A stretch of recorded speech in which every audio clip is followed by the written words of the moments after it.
let everyone in.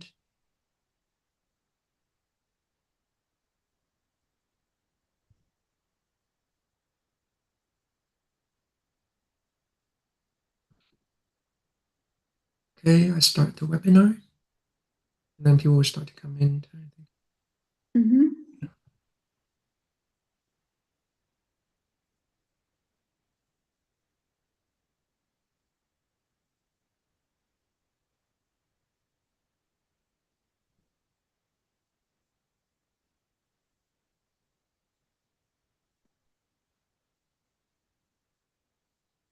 Good morning, everyone.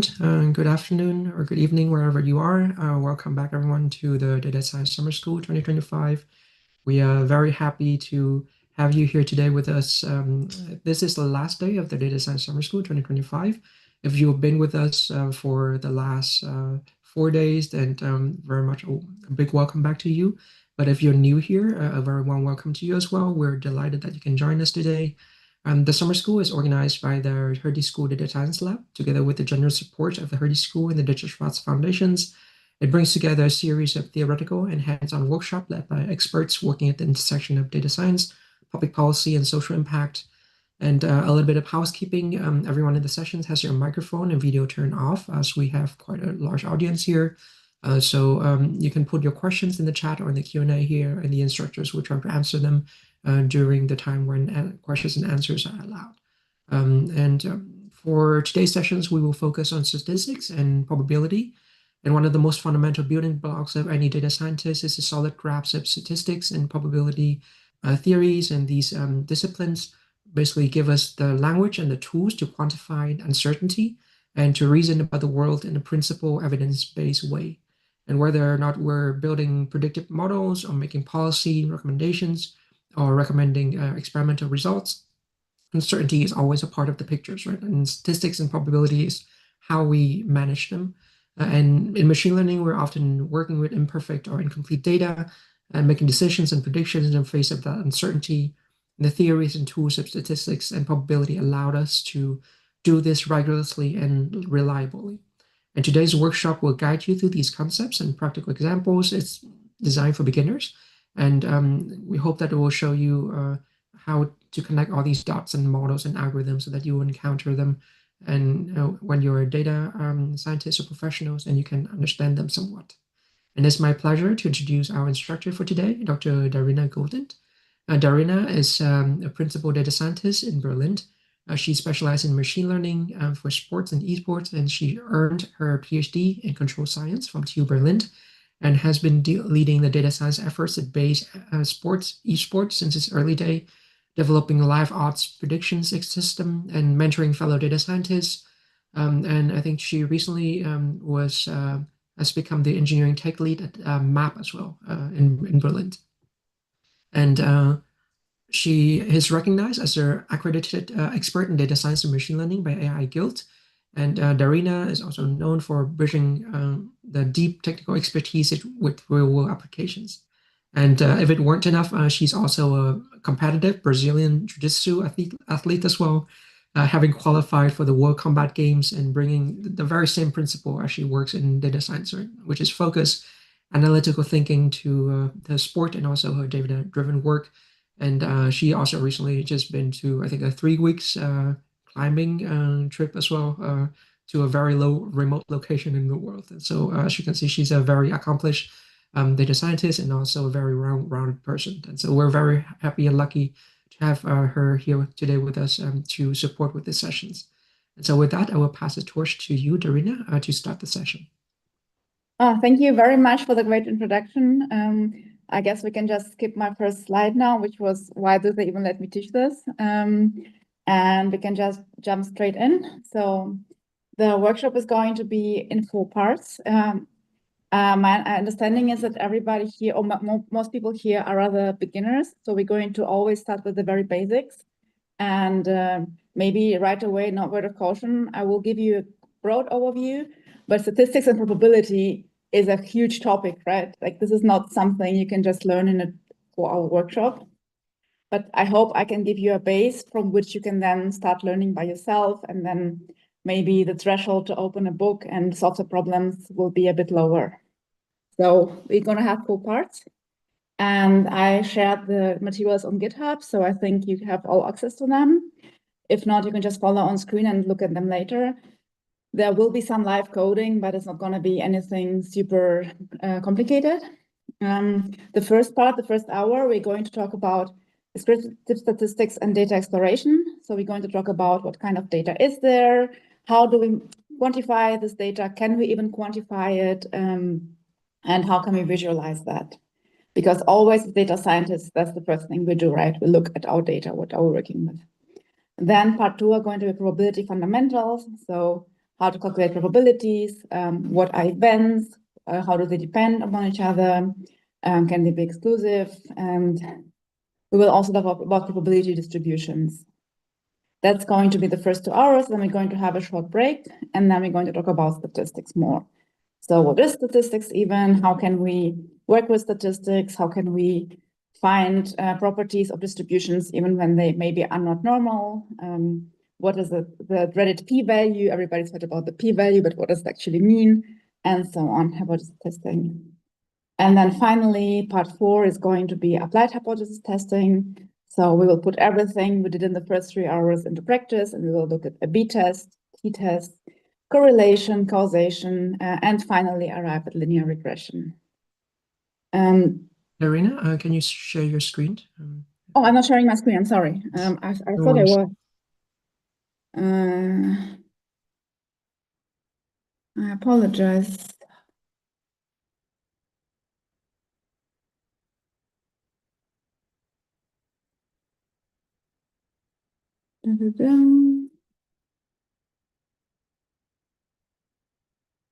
Is it being shared now?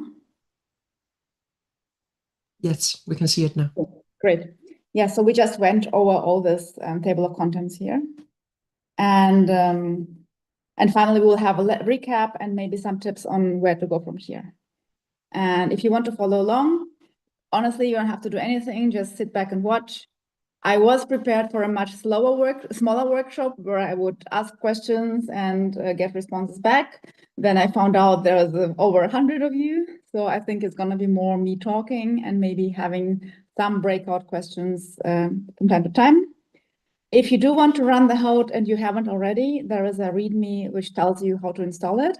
And then there's also a small notebook to test your system, but there's no need to do it now if you haven't done it already. And with that, let's go straight to part 1. So descriptive statistics and data exploration. Let's start with the question, what is actually data? I mean, data is information, it can be anything. Numbers are data, text is data, images, videos, sensor readings, anything that can be collected and somehow measured. I mean, on e-commerce, like every click you make online, every purchase, every step, that's all of it is data. And we have different types of data. So the first we think, why is the thing now?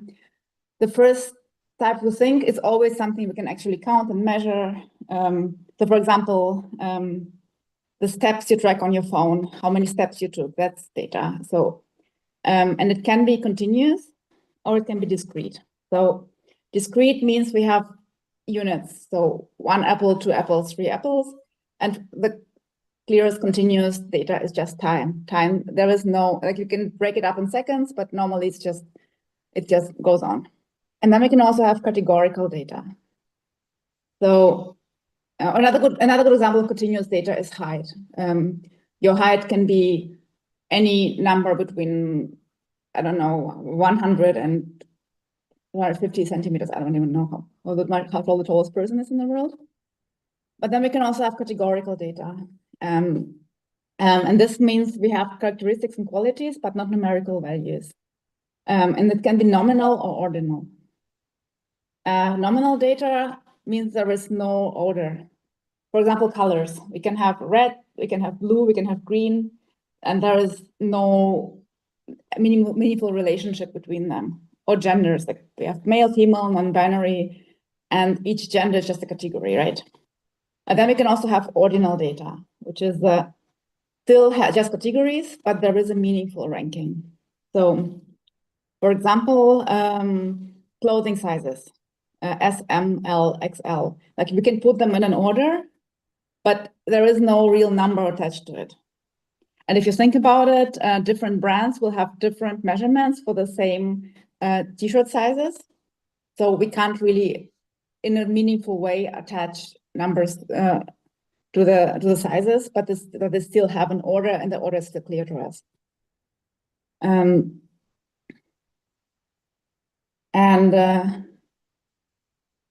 What we do as data scientists when we first look at data is we call it descriptive statistics, which means that we just use statistics to describe and understand our data.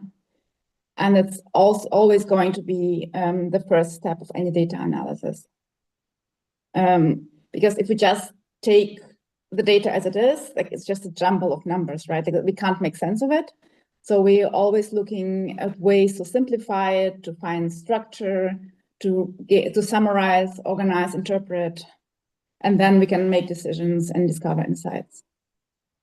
So the questions we're asking here are, what's typical?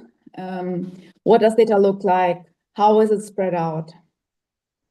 And with this, we arrive at the measures of central tendency, which is literally asking ourselves, what is typical? So normally when we look at a data set, the first thing we're going to ask ourselves is, what is the average? What is the typical value? In this example, we're going to have, so say we have 5 people and they have age 25, 30, 28, 32, 27. So just a group of youngish adults. And the first thing we can ask ourselves is, what is the mean age? So what is the average age in the group? This is the most intuitive measure we can take. We'll just sum up all the values and divide by the total count of the ages. So we have 142, and then we divide by 5, and then we can say, oh, the average age in this group is 28.4. This means that we used all the data points equally. And so it is great for symmetrical data without extreme values because it uses all data points. However, what if there was one person in the group who's 95? Then our mean goes up immediately and our group is not represented well anymore. So we can just run the code. If you've never seen this before, I'm using NumPy, which is a standard library to work with numbers in data science. And then we just take the mean of the ages and we get 28.5. And now let me just replace the 27 by 95. And the mean goes up to 42. But obviously 42 does not really represent the group that we have here. So we need to have measures that are more robust to outliers. And this is when the median comes in. So the median is the middle value. We will sort our data from smallest to largest. So instead of having this jumbled array, we're going to have 25, 27, 28, and so on. And then we just take the middle value. And the median is 28. And if we were to have an even number of ages, let's say we have another person here who is, I don't know, 37 or 38, is a typo, then what I would do is I would take the two numbers in the middle and I would just divide by half. So the median would go up to 29 in this case. And here, if the other person was 90, then the last number becomes 90. Oops. But the median is not affected by that. So already we can see the median is not sensitive to outliers. And this is, of course, super useful because very often we have, for example, when you have house prices, there will be some millionaires who have mansions, and they would totally skew the data, and we would think that, oh, there's such a wealthy neighborhood, whereas in reality, there's maybe 3 billionaires and everybody else is just above poverty level. So with NumPy, we can also just run NumPy median, and we get here, because we were using this original array, we get 30. Because here we had 25, 28, 30, 32, 95. And then we have one more, which is the mode. This is one that people usually don't necessarily know. This is the value that appears most frequently in the data. It does not make so much sense for numerical data, especially not for continuous data where maybe every single data point is different. But the moment we have categorical data, median and mean no longer makes sense. Like you can't take the average color, it's going to be gray. But you can see which color appears the most. And that's what we do in this case. So for example, we can have we have a group and we ask everybody their favorite color and we get red, blue, green, red, yellow, blue, red. So we can count, we see that we have 1, 2, 3 times red and 2 times blue and 1 yellow and 1 green. So red is the most common and the mode is red.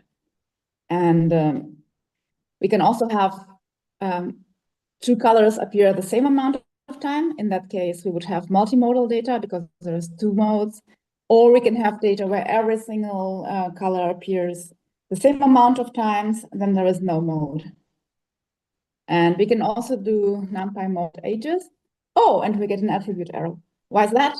Because NumPy is for working with numbers, and mode is something that is working with categorical data. It's just not implemented. So but we can use pandas. I'm sure everybody who's tried data science has heard of pandas before. It's a great tool for working with data sets. And pandas actually implements mode. So I take the ages. This is the old array without the 90. I can make it into a data frame, and then I can just look at the mode. And because every single number appears exactly once, the data is, what did we call this? No mode, and it just shows me that there's no mode. And if I change this one into 25, now I get exactly 1 mode, which is 25 because it appears twice. We can do the same with a bigger data set. So iris data set is one of the most commonly used training data sets for data science. Again, it contains 3 types of iris flowers, and you can use the data to categorize which one is which. So it contains all of these numerical properties of the flowers, which I will just rename so I don't have to type so much. And then, for example, so in the target is which flower it is. So I can now, for example, say, okay, let's give me the average sepal length with pandas, and it will give me by flower type the average sepal length. You can already see they're quite different. And then I can also do the same with median. And petal length, median petal length. And maybe just to compare, we can also do the mean petal length.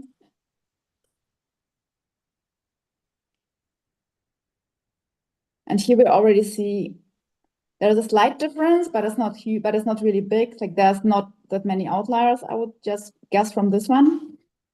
And then finally, you can also do the mode. This is a bit more complicated code. So if you ever need to do this in real life, you can refer to this, because in order to group by and then run the mode, we have to do a bit more pandas magic, but we can still also get the mode for the petal whites, for example.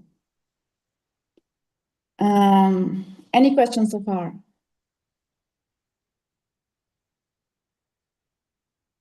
If not, okay, then we're going to go on to measures of variability. So far we had one number for the data set, which gave us the mean, but it doesn't say how much spread do we have in the data. Because it can be that we are all 25 and the average age in the group is 25. And it can be that we go from baby to 90 and the average age is 25. And for this, we use several different measures. And the most simple one is the range. This is the simplest measure of spread, where we just take the minimum and the maximum of the data set and then just take the difference. So in our ages, we have the maximum is 32, the minimum is 25. So 32 minus 25, we have the range 7. And if we now include our 90-year-old person, then the range immediately jumps to 65. So again, this is not something that is this is something that is very, very sensitive to outliers and can only be used with caution. And if we wanted to do this with our data, we could just take the maximum value minus the minimum value here to the sepal length of the iris. And we can also do the same thing by for the whole data set by using aggregation functions. Again, like I put the code in here as examples, and if you want to work with this, then you can go through it in your own time. We don't have really the time to go over how to program this. And then we can have more robust measures of spread, and one of them is interquartile range, which is looking at parts of the data. So similar to like we have the median, which looks at the middle value, we can now say, first of all, we can partition our data into different predefined cohorts. So first of all, the quartile you will hear very often is it just refers to 25% of the data. So you can have the first quartile, which is 25. I don't know, can people see my mouse? Okay, I don't have any way of getting responses, I don't think. Yes? Hi, Darina. I'm Alia here helping with Q&A. And yes, people can see your screen and your mouse when you are moving. Okay, great. Thank you. Awesome, thank you. So yes, so the first quartile is, yes, the percentile, we also call like each 100th of the data, we call a percentile. So the first percentile will be the first 100th, the second percentile, the second 100, and so on. And then we have the first quartile, which is the 25th percentile. Here's the first quarter of the data. The second quartile is then going to be the 50s, which is also equal to the median. And then the third quartile is 75th percentile. So this is just something that you will hear referring to the data. And so the interquartile range is just going to be between the first and the third quartile, so the 25th and the 75th percentile. And basically it just means I ignore the 25% on both ends and take the range of the middle 50% of the data. And I can do the same. So data frames, the pandas implements quartile already and also quantiles. And then I just, for the sepal length here, we get a number. And I can also do the same by splitting by target first. And again, I see that the interquartile range of the sepal length of the iris flowers is also again, so I can already see, for example, 0 and 1 are quite separate even here already. And finally, we are going to our main workhorse, which is variance and standard deviation. And I'm pretty sure everybody has heard of this before.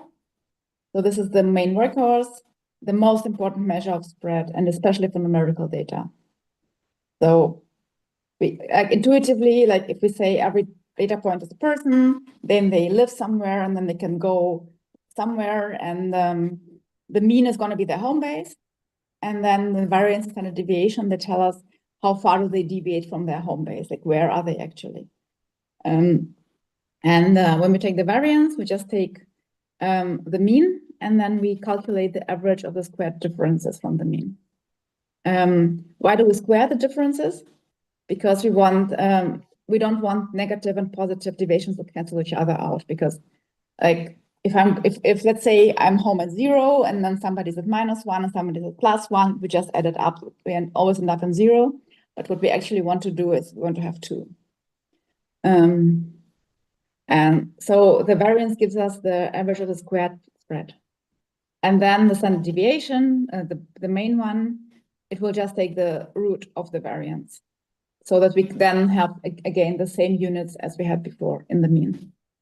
So the way we would interpret this is the standard deviation tells you the typical distance that a data point is from the mean.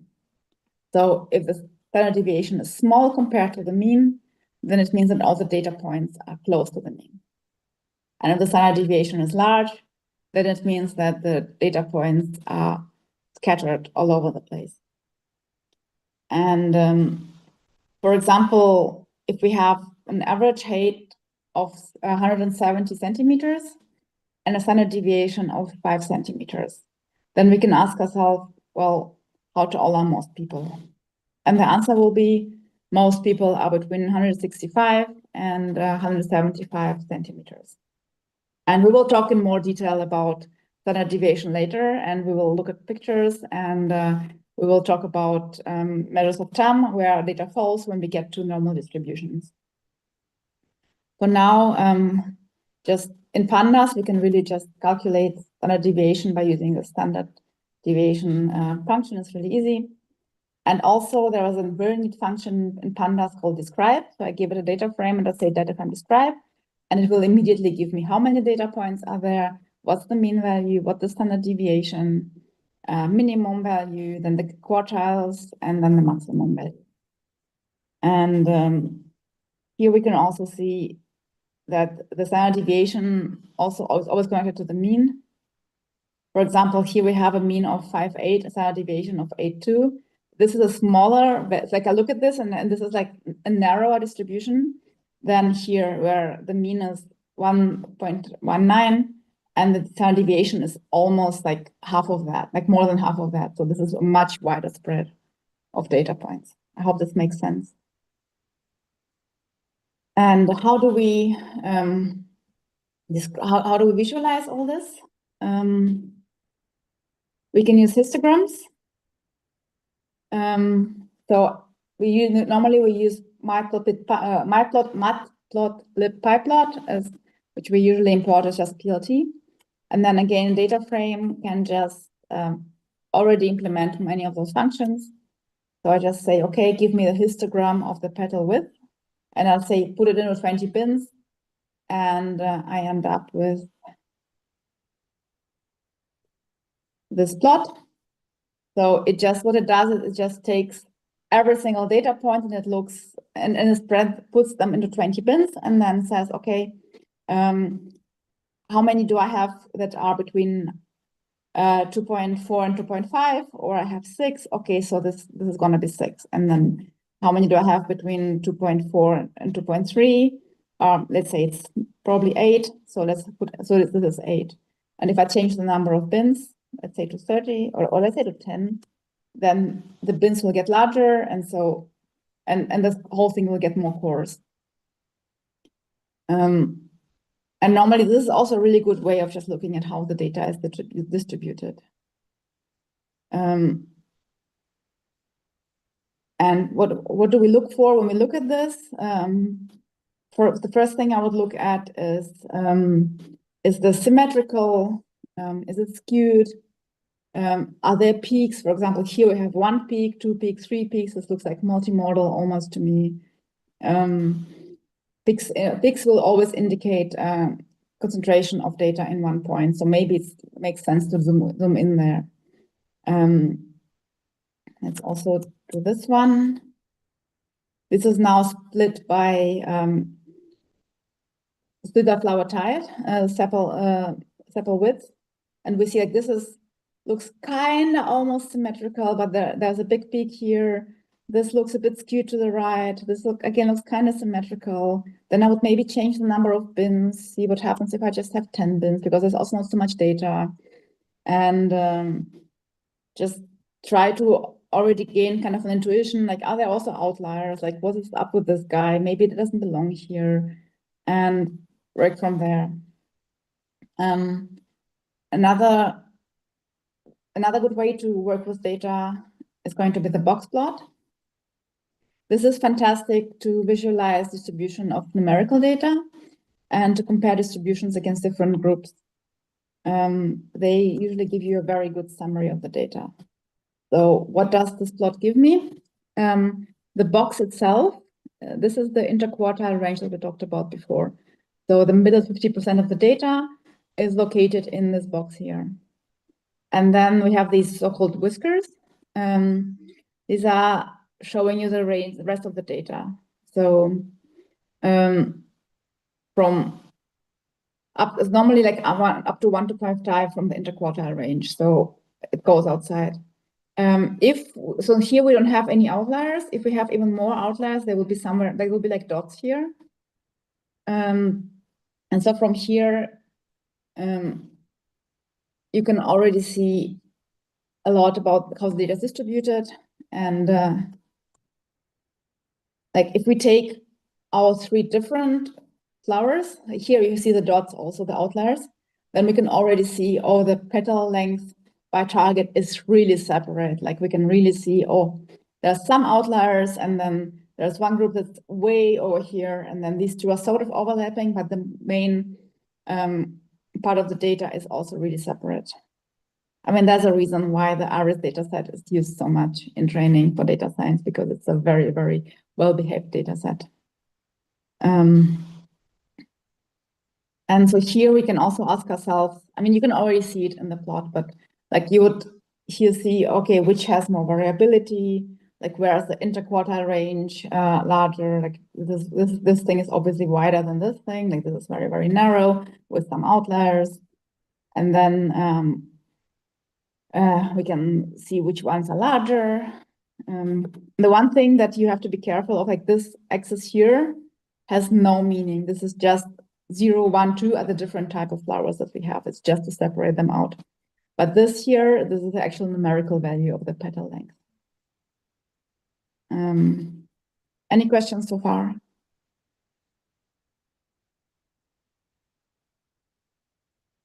Okay. Then moving on, we also have the bar chart, which is something we use for categorical counts. So again, when we have categorical data, we cannot really use any of the numerical measures for it because it just makes no sense. But we can count things and display them.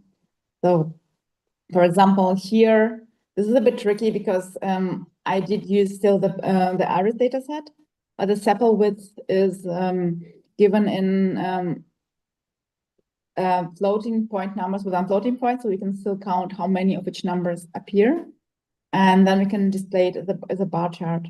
So here, this, again, I immediately see, okay, the sepal width of 3.4 is the most common one. And then we have like some other common ones, and then like 2.3 and 4.4 like are outliers, only appear once.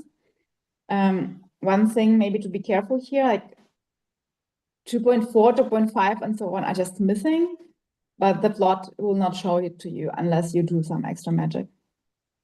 But in general, this is a good way to just count how much data you have in different categories. And then our final type of plot is the scatter plot, which is where we can plot 2 points against each other. So for example, here, I take the petal width, and I take the petal length, and then the petal width is my x-axis, and the petal length is my y-axis, and I just plot them against each other.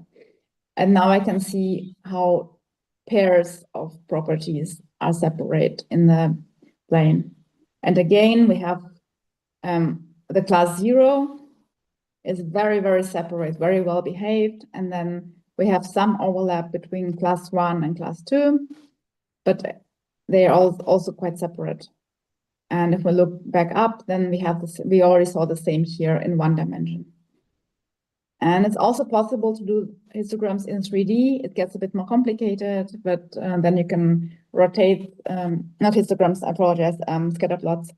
So it's possible to do scatter plots in 3D, but then beyond that, we cannot display 4-dimensional data, but it's really helpful. So I always find like doing paired scatter plots extremely helpful because you see relationships between different data points and have a lot of ways to find how data belong together. We will talk later about correlation, which of course you can also see here that they are all increasing together.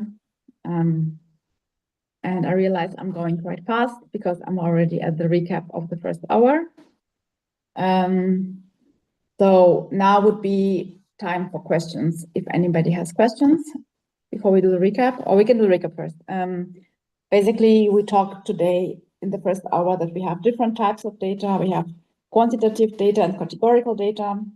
So when I look at my data set, the first thing I do is I see what types of data are there. By the way, a really good way to do this also is to go df info. And this gives me information. So it gives me, okay, we have these columns and they're null or not null, and then the type and float. Here we have all of them are floats, and the target is int. But let's say I add another column. Let's call it, and we just call it R. Then if I do df info, then now I have a column called name and it's an object. And object can be anything in pandas, right? So here you have to really be careful. You have to look at, what is actually the column name? Is it actually a string, or maybe it's a number, but it's not been converted correctly? And then you would check and see, can I maybe transfer it into an integer or a float? And then just be very careful. That can also be like a timestamp, and you would miss this. So if you see you have an object in your data, just check what it is. And if you find out, oh yeah, it is a string, it is categorical, then this already tells you, hey, I need to treat it differently. I can no longer apply my statistical measures to it. Maybe I just need to see how it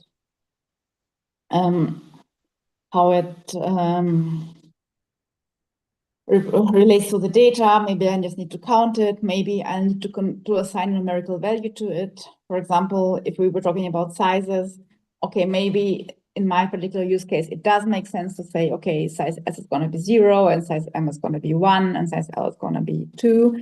Or maybe it does not make sense. Maybe I will split by size and then look within the size groups. Like, this is something that will come to you with experience. So, but in any case, it's always really important to see what kind of data is this. And then if it's numerical data, then you will look at the mean and the median. Try not to automatically only look at the mean. Always keep the median in mind. See, are they similar? Are they far apart? Gives you already an intuition of how much spread is in the data. And then you will also always look at the spread. So especially standard deviation, that range and interquartile range also makes sense sometimes. And then the first thing I do, I just visualize everything. For me, it's so much easier to just look at distributions with all the plots, and then from there derive what kind of further statistics will I look at than to just look at numbers. But that's how my brain works, and everybody's brain is different. But in any case, you will always want to start by understanding your data. And descriptive statistics are the most important tools that you have. And also, stakeholders love descriptive statistics. Like, if you manage to put a histogram into your presentation, it always works well, in my experience. We are much faster than I expected, because I expected this to be more interactive and ask more questions. Are there now any questions so far? Yes, Darina, we have 2 questions. Great. Yeah, so the first one is there any particular rule for which type of visualization to use for which type of data? Good question. So for categorical data, you cannot use histograms, you cannot use box plots, you cannot use, what's it called? Come on. This guy, you cannot use scatter plots. So all you left with are basically bar charts, where you just count how much of the data exists. For numerical data, you have more options. I would usually start with a histogram always, just because it's a good way to just get an intuition for how data is distributed. And then if I want to compare different distributions, then I would go to the box plot because I just like how this visualization looks. For me, it's much harder to compare these plots with each other than these plots with each other. And also, if you want to contrast the distributions, what's a good way to do this is instead of spreading it out like this, let's see if I mess it up. But I think I just need to remove this one. No. Because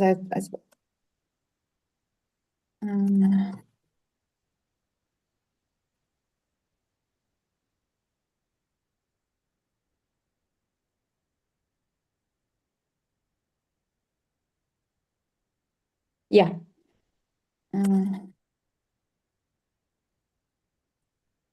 So one good way, if you want to like contrast how data is distributed, is you can also plot the histograms all in the same plot. And then you see them overlapping on each other. This is not really pretty, but depending on the use case, this can also be a good way to visualize things. I will also upload, like once the workshop is done, I will replace the GitHub files with the ones that run in the workshop, so you can have all the extra code I added. Yeah, what else? So the box plot, yes. And then if you want to, we will also talk more about dependencies. And then if you have two values where you think, oh, maybe they're correlated, then of course scatter plots also make a lot of sense. Does this answer the question? Yes. And we have another question. How do we choose which chart is suitable for certain data? I think that's the same question, isn't it? It's slightly different, but if you think the first one was, is there any particular rule for which type of visualization to use for which type of data? And this is how do we choose which chart is suitable for certain data? Well, I guess they are pretty similar, but I mean, maybe you have certain addings to that, but I guess. I think it's pretty much the same question. I would really just run through everything. Yeah. So all of these, like if you look at the code, these are all one-liners. Especially nowadays, modern libraries is also Seaborn. We'll get to it later. They make it so easy for you to plot. You just say, okay, I want this on the x-axis, I want this on the y-axis, and then I want this color, and please split also by the target. And I don't know, I can also replace this by something else. And now, for example, the sepal length and petal width look very different together than the one we had before. And I will just really play around with this. In my opinion, it makes a lot of sense. When I have unknown data, I will always take time to look at it, to play around with it, to get a feel for it. I will always look at the outliers. I will always see, can I find any kind of trends? Can I clean something up? Are there any? We'll get the correlations later, but just taking an hour or two to just visualize everything you can find and see is there anything interesting. It's just a very good habit in my opinion.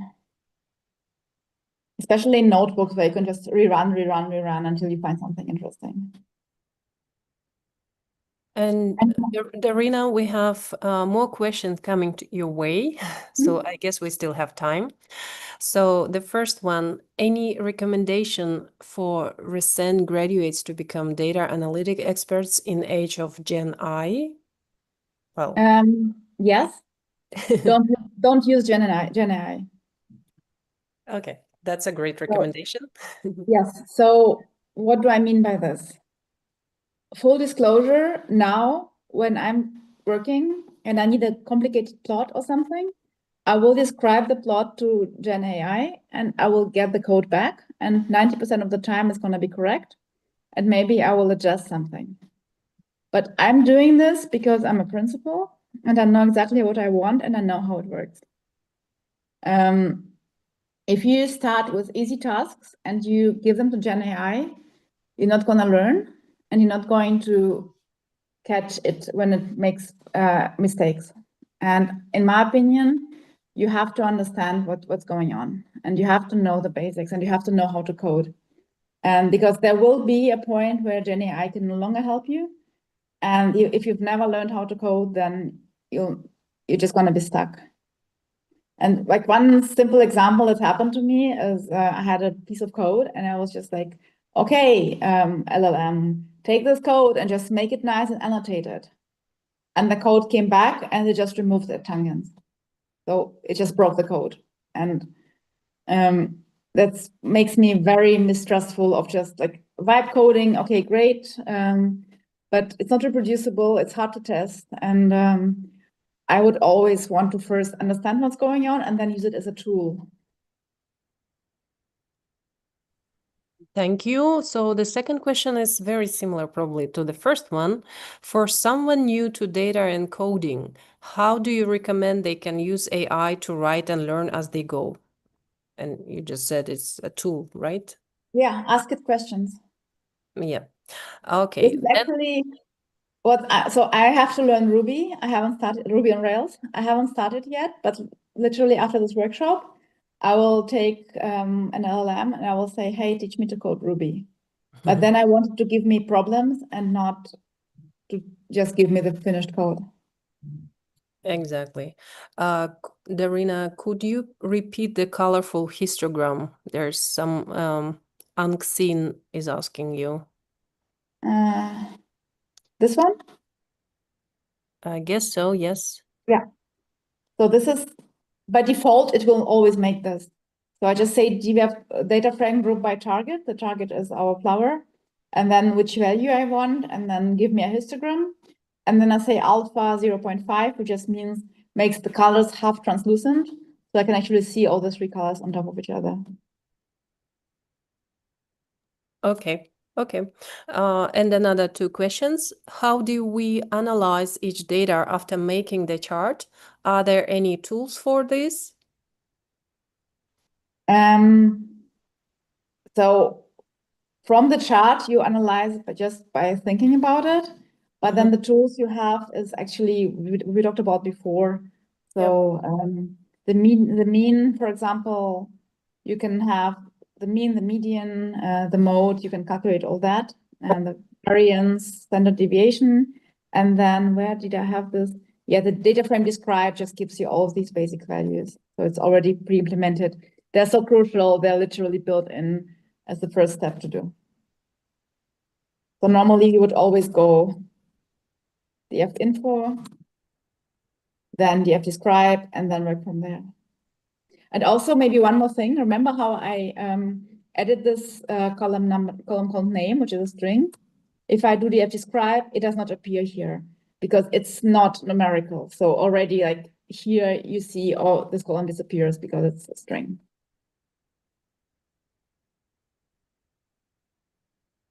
Right. And the last question in our Q&A session is, what do you think about Google Colab?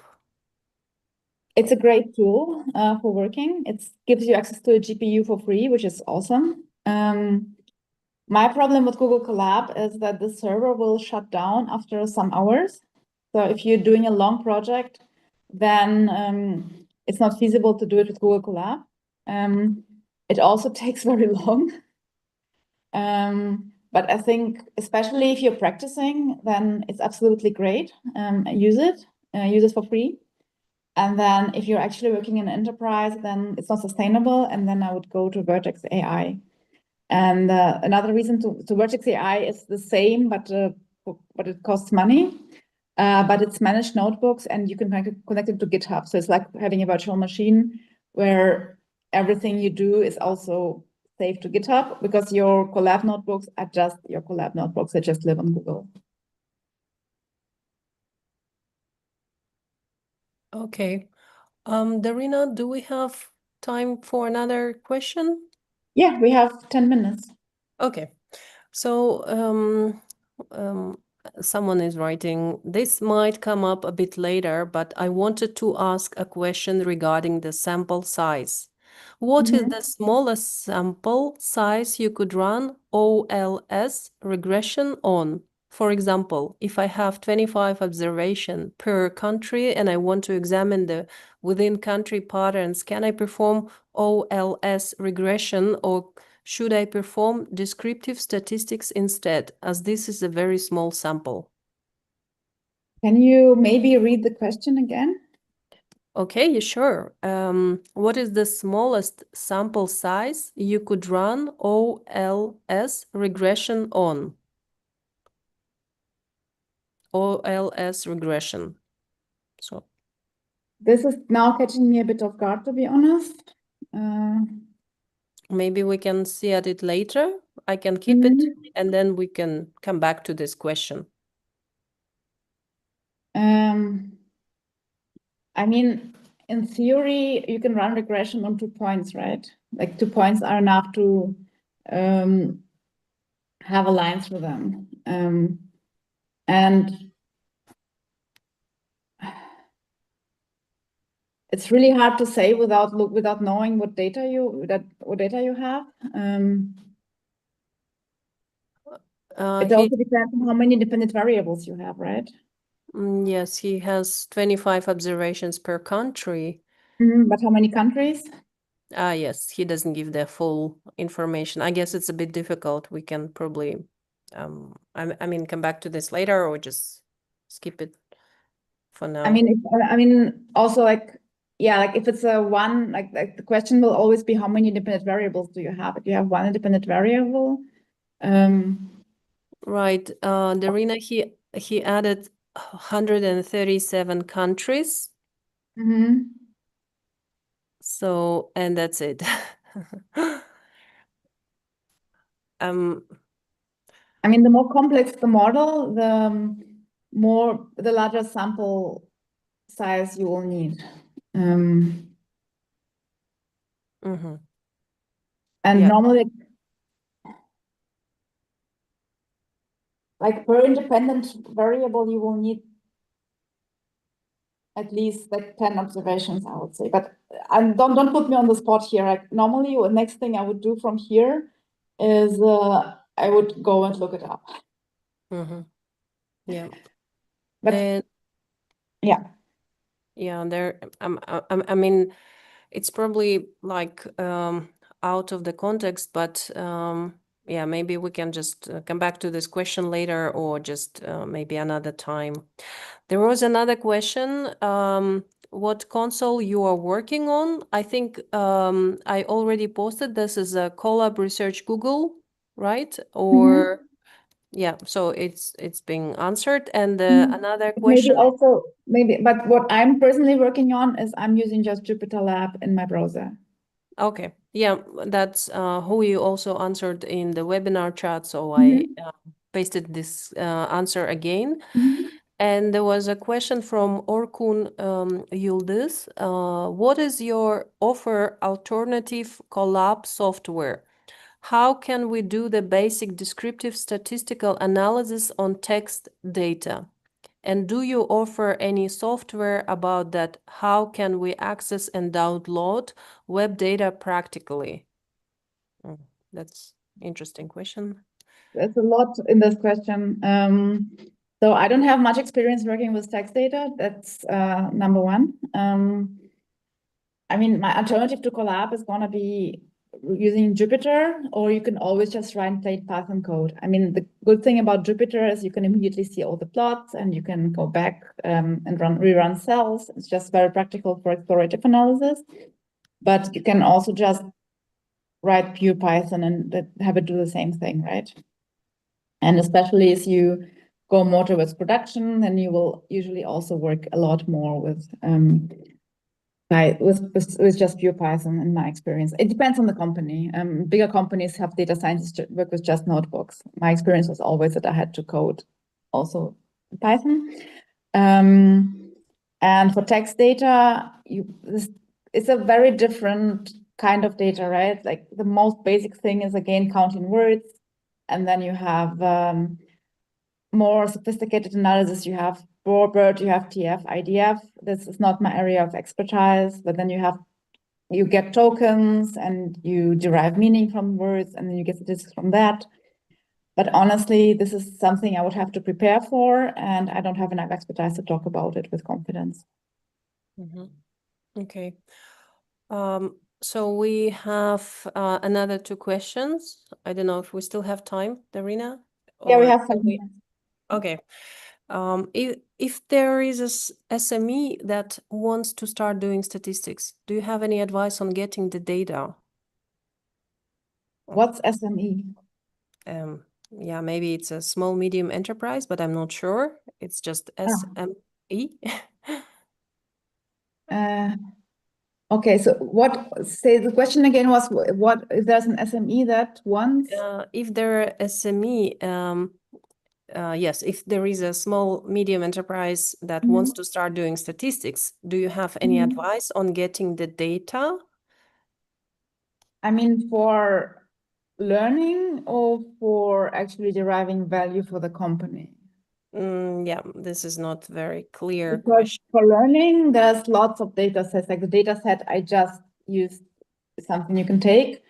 If it's for deriving value, normally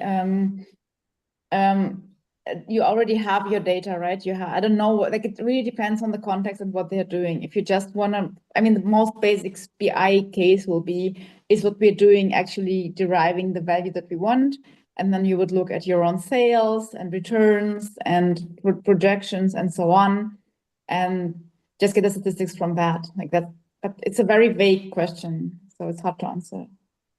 And the last question from Elena, and I guess then we can carry on with the lecture. Could you please explain us the differences between Stata and Collab? Thank you. So Collab is just a programming interface, right? It's the same thing as PyCharm in a way, or VS Code or whatever. It's just a virtual way for you to write code and see the results. And Stata is a statistics software. I don't actually use Stata. I just know it exists. So that's all I can say about this. I know it's like a reporting software. My background is more in machine learning, so I've never used it. But I would just postulate that everything you can do in Stata, you can write yourself in Colab or in Jupyter or in pure Python. And it just gives you a nice interface, I would assume, and makes things a bit more straightforward. But I don't know. Okay. Okay. Do you want to take another question just came up, or shall we just carry on? Sure. So I code in Python. For which tasks would you recommend that I use R? None. Okay. If you code Python, you don't really need R. Get better at Python. Great. So okay, this was the last question. Thank you, Darina. Then let's take 1 minute. I'll get another glass of water and then we can continue.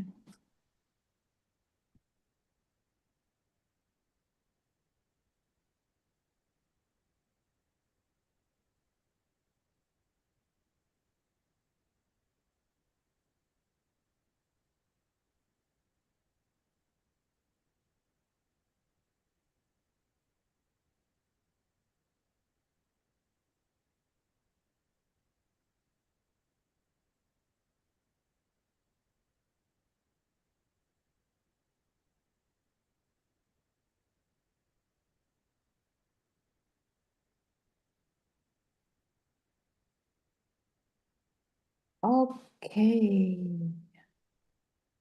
Let me figure out my mouse situation.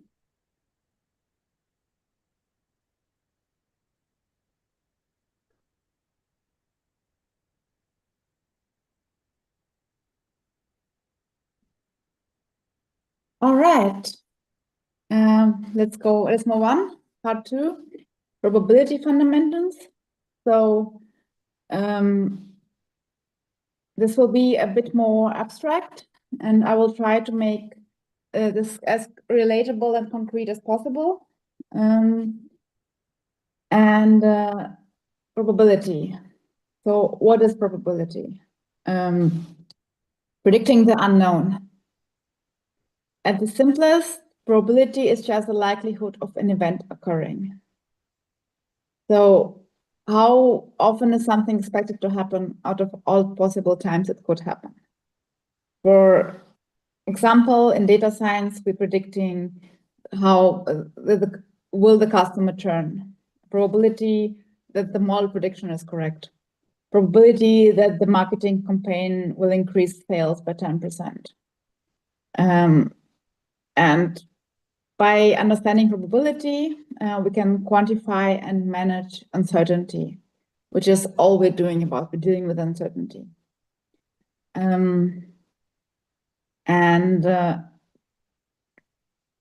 Just the most straightforward thing is, what's the probability of it raining today? Like, or what's the probability of it raining 50 days in a year?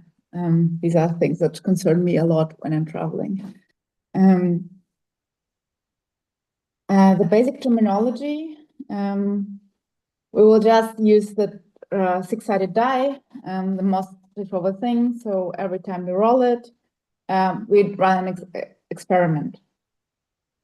And then the outcome of the die roll is the actual result. So I roll the dice and I get a 6, this is the outcome. And the experiment is rolling. And then all the possible outcomes, so in our case, 1, 2, 3, 4, 5, 6, this is what we call the sample space. So, and then we have the event. And this is different than the outcome. This is the set of outcomes to which a probability is assigned. So for example, we have the event of rolling a 1, which will have a probability of 1/6. And then when we actually do roll, then we get an outcome, and it can be 1 or not 1. Then we assign probability values to the events. And they can go between 0 and 1. And 0 means it will never happen. So for example, we can never roll a 7 because it's not even an outcome that is possible. And then probability of 1 means an event will always happen. For example, rolling a number between 1 and 6. And this is maybe another good way to understand the difference between outcome and event, because an outcome will always be one number, right? But an event can be several numbers. So I can say, oh, I'm going to roll between 1 and 3. So 1 and 2 and 3 are all outcomes that are part of this event. And calculating probabilities, the basic probability formula, the probability of an event happening is the number of favorable outcomes divided by the number of total possible outcomes. So for example, just now I said my event is rolling a number between 1 and 3. So that's going to be 3 possible outcomes, 3 favorable outcomes. And then the possible outcomes are 6. So probability is 0.5. And often we will also say 50% because just that's how we talk. So now you can, for yourself, think probability of rolling a 4.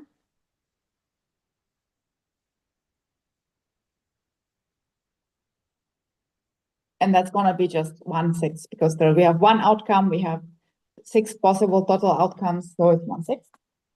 And now the probability of rolling an even number.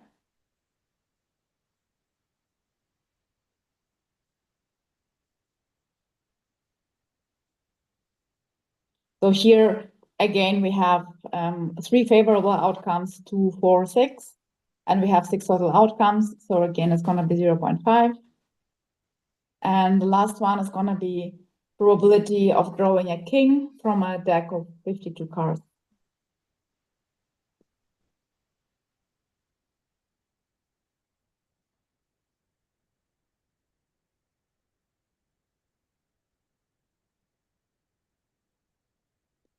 So here we have 4 kings in the deck, right? And we have 52 total cards. So it's 4 over 52, which is 1/13. And then that's like a small number. And of course, also the standard one is the probability of getting heads when flipping a coin. And that's also always going to be fair, 0.5. And then sometimes, so we can go on like this, and we can always count the favorable outcomes and the possible outcomes. But sometimes it's also easier to just go the other way around, use the complement rule, which is the probability of something that of saying that something doesn't happen. So, for example, what's the probability of not rolling a 6? I can take the probability of rolling the 6, which is 1/6, and then the total probability of something that not happening is going to be 1. Probability of all events of one of the outcomes happening minus the probability of this event that I want to exclude. So in this case, it will be 5/6. So the same way as before, was the probability of not drawing a king from a deck of cards. We said before, probability of drawing a king is 4 over 52. So the probability of not drawing a king is going to be 1 minus 4 over 52.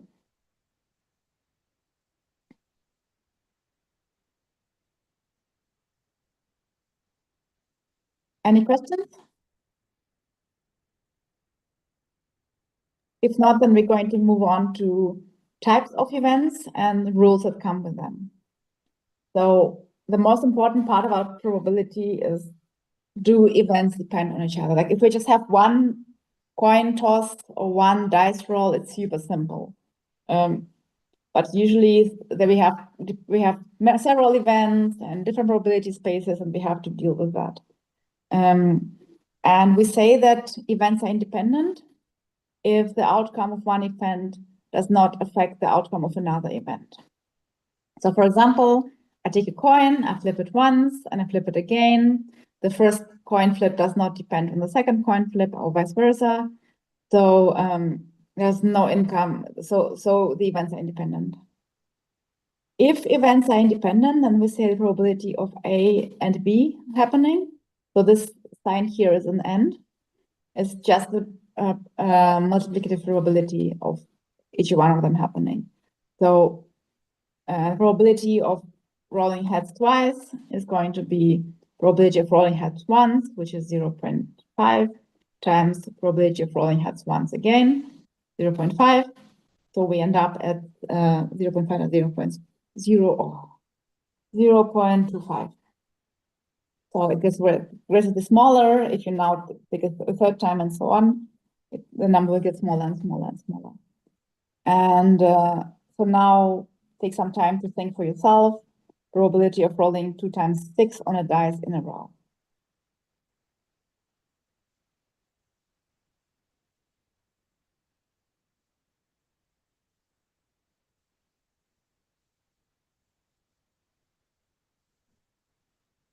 So using the formula, we would have 1/6 for the first roll and 1/6 for the second roll.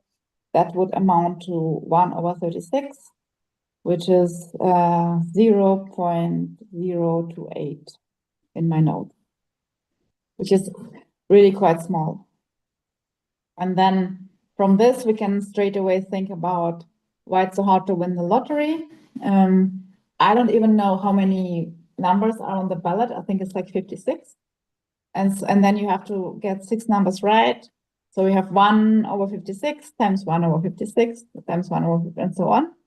And so it's absolutely micro probability of ever winning the lottery. And that's why people play, because they don't understand that. Or maybe they do and they just don't care. Moving on to dependent events, which is the real life. We have very, very few independent events in life.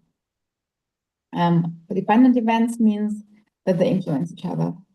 So the outcome of one event does affect the outcome of another event. For example, drawing cards from a deck without replacement. So you have a deck of cards, and I draw an ace on my first card. Then now I only have 51 cards left. So, and there's only 3 aces left. The probability of drawing an ace from the deck has immediately changed. It was 4 over 52, and now it's 3 over 51. And this gives us the conditional probability. So given that event A has already happened, oh, this is actually written the wrong way around. Let me fix this.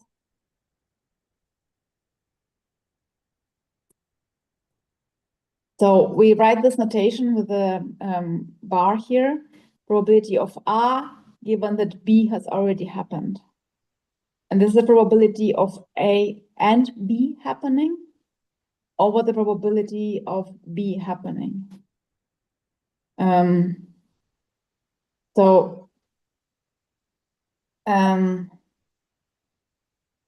good example, let's say my neighbor has 2 children, and I know that one of the children is a son. Then I wonder, what's the probability of my neighbor having 2 sons? So what's the probability of neighbor having a son, given that they already have a son? And again, some time for you to think.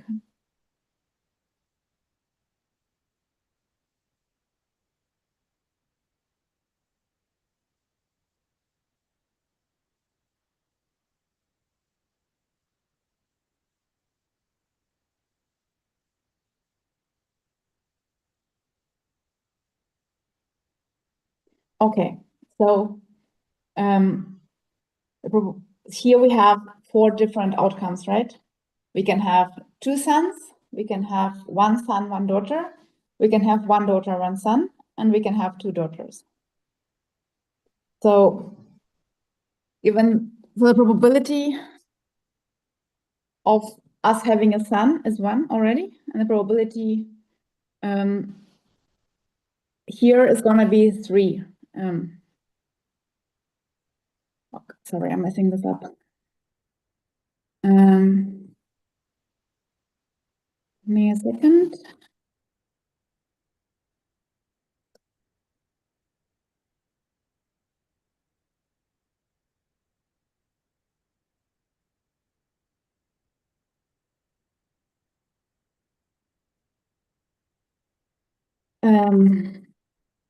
One second.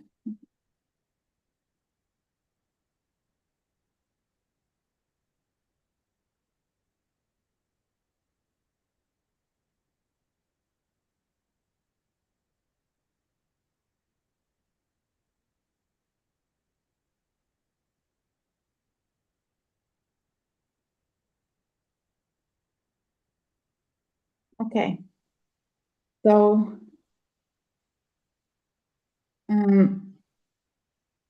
the number of, so we have 4 possible outcomes, right? We can have 2 boys, we can have a boy and a girl, we can have a girl and a boy, and we can have 2 girls. The favorable outcomes are boy, boy, boy, girl, and girl, boy. So 3. And the total outcomes are 4.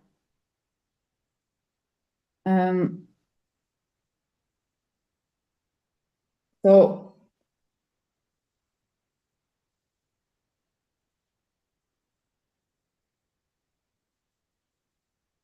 the probability, so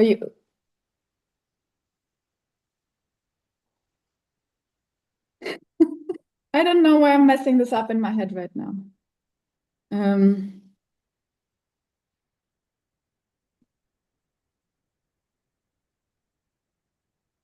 Okay, let's maybe just move on. I don't know what's wrong with me right now.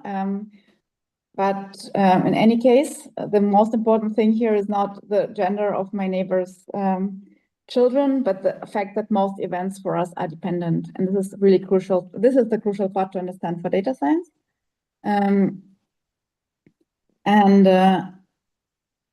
For example, and so whenever, for example, we talk about customer behavior, then if we're predicting that based on their past actions, then we always have to understand that we have to use conditional probability and that the events are independent.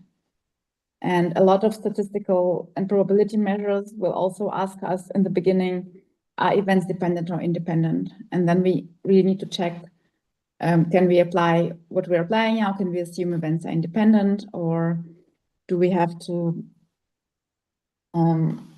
make some extra precautions because the events are dependent? And we also have another special case of events which are mutually exclusive. So they actually can't happen together. And there is an overlap. So for example, when I'm rolling a die, I cannot have a 2 and a 3. I can only have one of the numbers. You can roll both twice.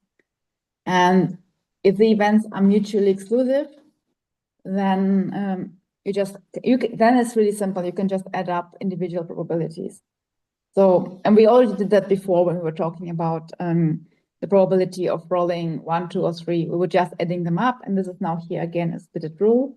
So this V here, this means or, and the probability of rolling a 1 or a 2 is going to be probability of rolling a 1 and the probability of rolling a 2. So in this case, it's going to be 2/6 or 1/3. And then we can also have non-mutually exclusive events, which means that events can overlap. And so events can happen at the same time. So for example, I want to draw a king or a spade from a deck of cards. So the probability is then given by probability of A or B, and which is probability of A and probability of B minus the probability of A and B. Because if we did not do this, then we would overshoot, because we would conflate the two events. So, for example, for the king of spade, the probability of drawing a king is 4 out of 52. We have 4 kings in the deck of cards. Probability of drawing a spade is going to be 13 over 52, because we have 13 cards of the same color in the deck. And then the probability of drawing the king of spades, because here we already counted the king and we already counted the spades. So now we have to again remove the king and spade from this total, which is 152, because there is 1 king of spades. And then the total probability we end up with is the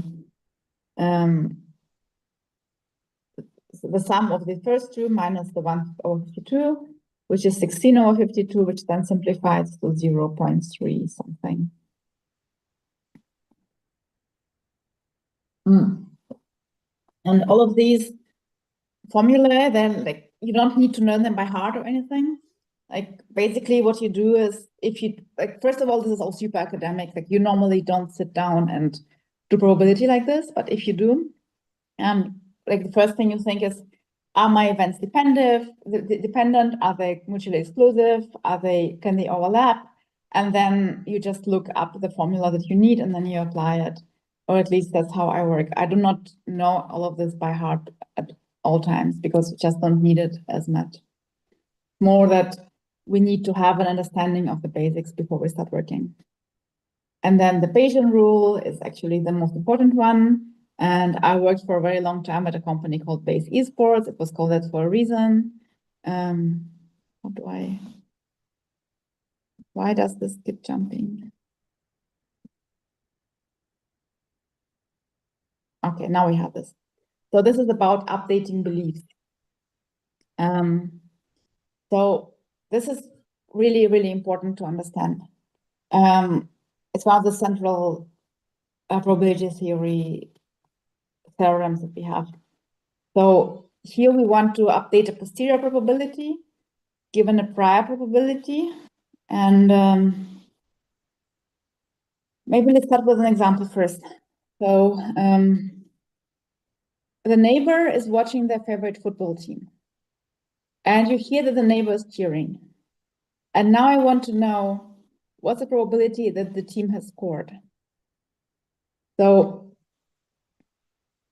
well, I want to know the probability of the neighbors of the goal happening given that the neighbor is screaming. And this is given by the probability of the goal happening times the probability of the neighbor screaming given that a goal has happened, divided by the overall probability of the neighbor screaming. And we call the probability of the neighbor screaming the marginal probability. That's the probability of what we're seeing happening no matter what. And then we call the probability of the neighbor screaming, given that there's a goal, the likelihood. So the probability that the evidence happens if what we believe that the goal has happened is true. And then the probability of a goal happening no matter what, neighbor screaming, not screaming, that's the prior probability. So the probability before the evidence is considered. And what we are trying to arrive at, the probability of the goal having happened, if the neighbor, given the neighbor has screamed, is the posterior probability. So after the evidence is considered. So basically, before the game, the football game starts, we have probability of a goal happening. And we have no evidence, and it's just some number. And we have no evidence for it or against it. Did it happen or did it not happen? And now we start watching, and we watch the neighbor and we hear the neighbor scream. And now we can update the probability of the goal happening or having happened based on the neighbor's behavior. And so let's say the probability of goal is 0.2. Just that's how strong the team is, not so strong. And let's say probability that the neighbor will cheer if a goal happens is 0.9, because maybe they weren't paying attention, maybe they were in the bathroom, maybe they can cheer because the baby is sleeping. So there's not one. And then we also need the marginal probability, which is the probability of the neighbor screaming no matter what. So it's going to be the probability of neighbor screaming if there is a goal, and the probability of neighbor screaming if there is no goal.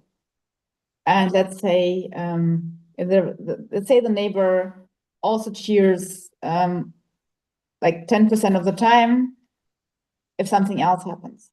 So, and then from this, we can just use the formula and we can update our belief about a goal happening. As a belief, we don't know if a goal happened, but we can just insert the probability of the goal, the probability of neighbor cheering, and there's a goal, and then the marginal probability of the neighbor just screaming for whatever reason, and we arrive to our new probability of the goal. And this is how we apply Bayesian probability. So we have a belief, and then we see some evidence, and then we update our belief, and so on and so on and so on. And until and every time some evidence happens, we get more and more certain about our belief. Does that make sense so far? Any questions so far? Yes, Darina, we have a question. Could you share the access link for part 2, 3, 4 presentations? It's in GitHub. Okay. Yeah. So I'm not sure, like the Google Colab, I did not prepare that. I don't know where it was shared. So maybe I don't know if you have access to it, because everything I have is in GitHub. Yes, we have. Who just shared the links. Okay, Everything great. is in order. Thank you. No questions so far. Okay, then let's move on to probability distributions.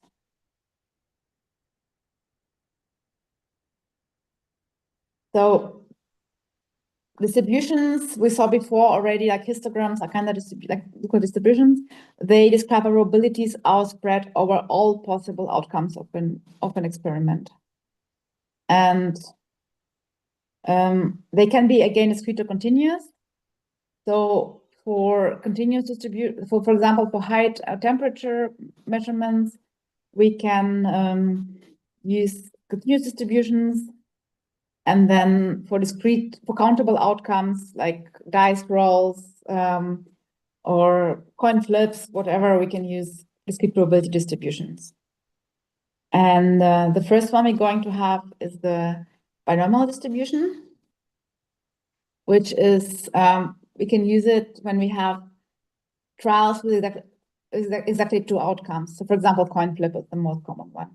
And we have a fixed number of trials, and the binomial distribution gives the probability of success.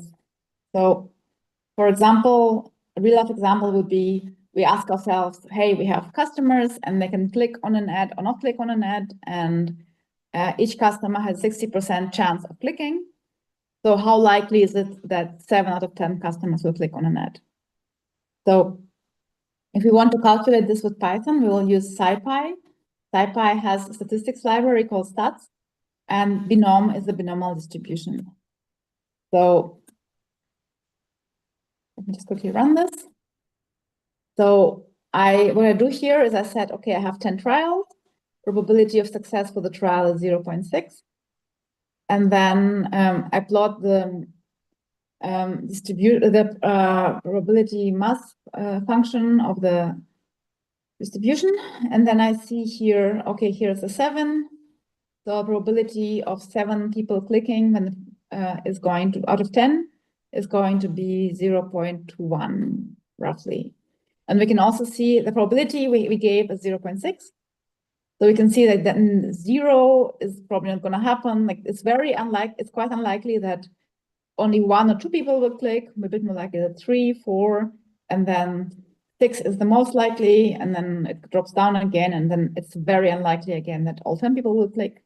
And now I can play around here with the probability. Let's say probability of clicking on the ad is 0.9, and all of this just shifts to the right.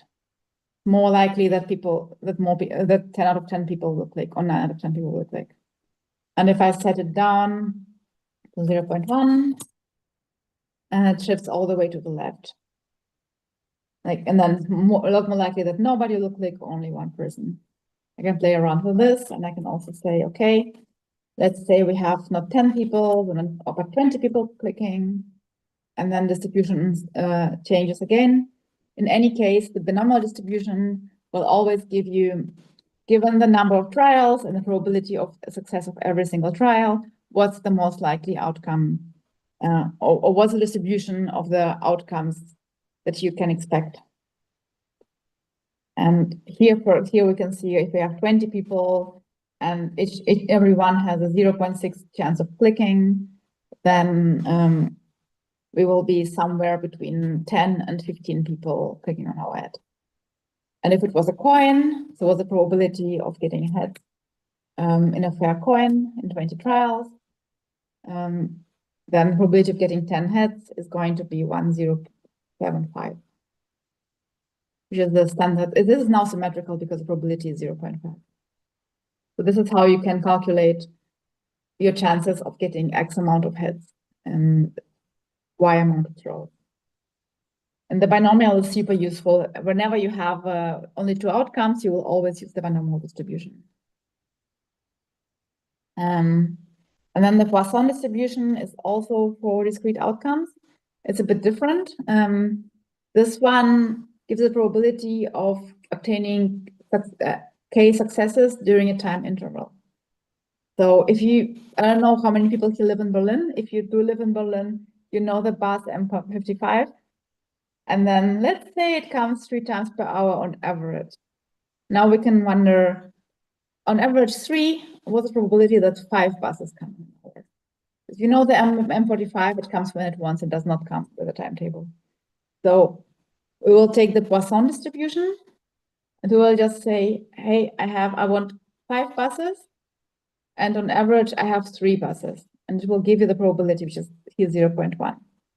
And if we say, okay, on average, 5 buses come per hour, then the probability also goes up. And then we can again plot the whole distribution.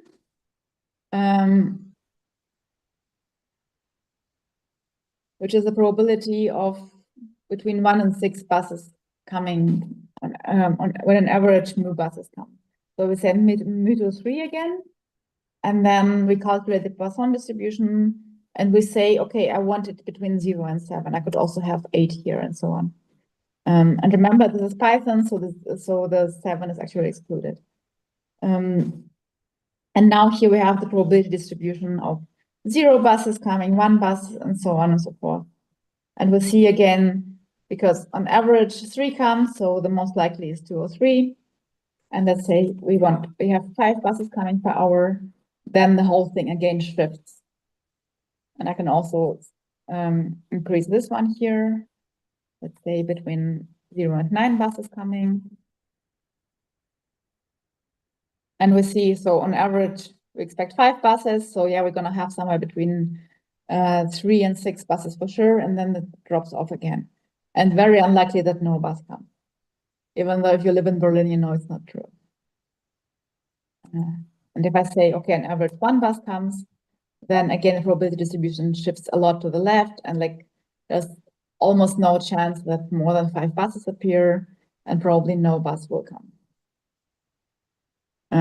Interestingly, if we set this to 0, then of course everything disappears. And if we set it to 10, then it's not, then because it's the average value, we will still have chances of fewer buses appearing.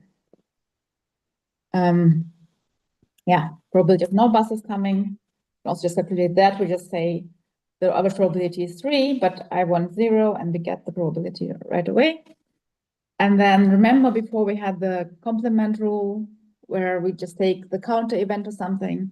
So let's say I want to know what if more than 4 buses come, then I just take 1, which is the probability of any number of buses coming, and subtract from that the probability of more than 4 buses, of less than 4 buses coming, sorry.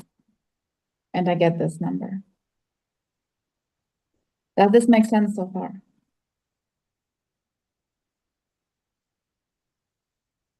So the binomial and the Poisson distribution, I think just looking, I gave my best, but it's very abstract. Just looking from this, probably you will not really learn how to work with this. But I really recommend sitting down, going through some examples. These are the 2 most important distributions for discrete data. And I know that like standard data science exams, when you're getting hired, they often will ask you, how many times do I have to roll the dice until my probability of getting a 3 is X%, and questions like that. And so just knowing the distributions, I think, is super helpful.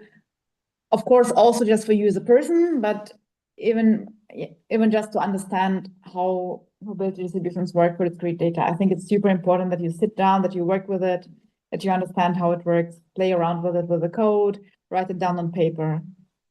And for data we can measure, we have continuous probability distributions. These are usually a lot more intuitive for people. So things we can measure as before, like height and temperature, for example, and you've all for sure seen the normal distribution, the so-called bell curve, also known as the Gaussian. The most important distribution in statistics and data science, see it everywhere. It's symmetric. Remember we talked about mean, median, and mode.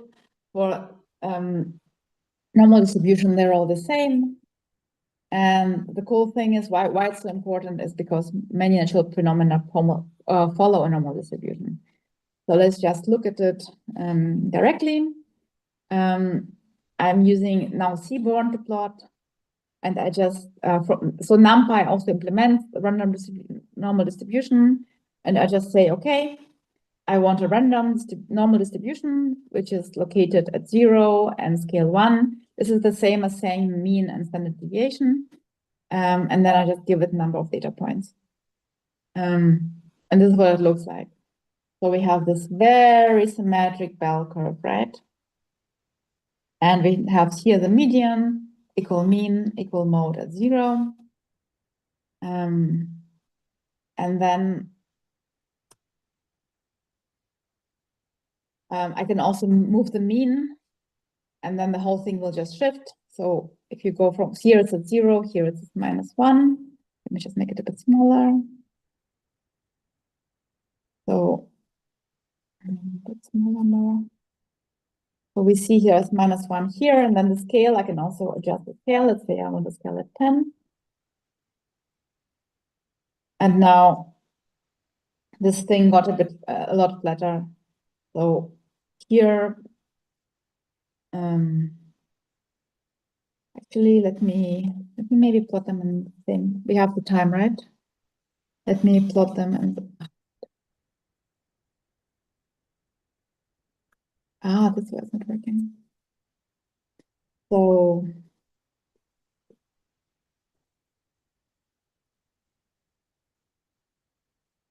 I'm now making plots next to each other, and then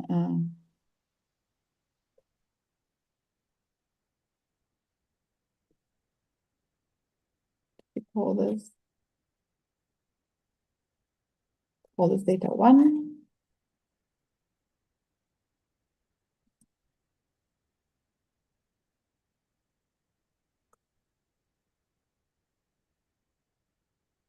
Live coding, what could possibly go wrong?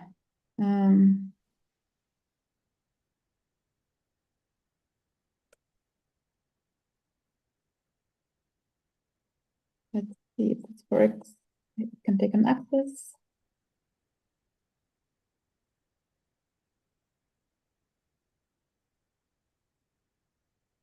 Perfect, this works. Okay, so then I apologize for flipping back and forth. We'll stop in a second. So this is our normal distribution with mean 0 and standard deviation of 1. And then we have the second standard deviation. We have a second distribution.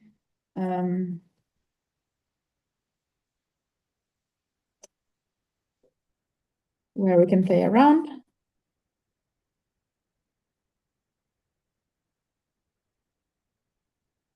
Yes. And here we see the axis change completely. So first of all, let's also move the mean to -10.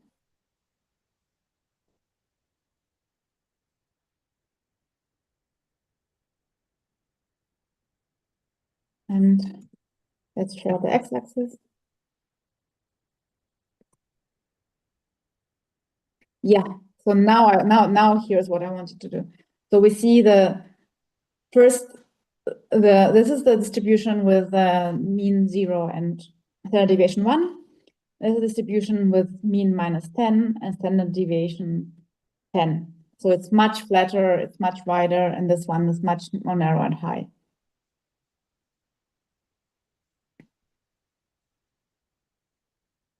And you can play around with this again. And again, the more the higher standard deviation, the flatter the distribution will be, and then the mean will just shift it in space.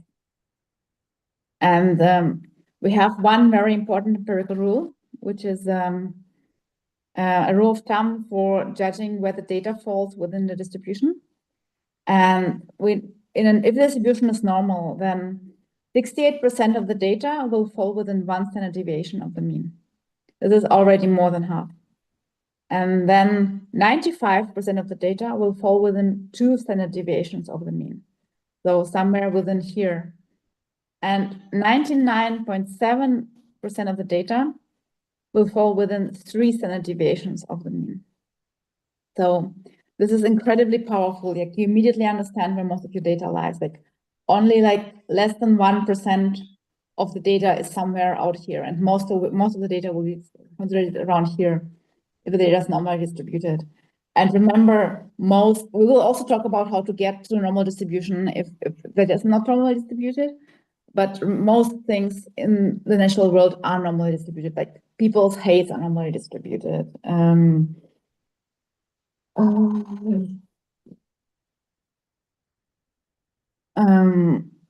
I think it's still very early for me. Actually, I wanted to do it interactive. What things are normally distributed? Like, let's go. fruit sizes are normally distributed. Carrot lengths are normally distributed if you have a carrot harvest. Shoe sizes. Weight.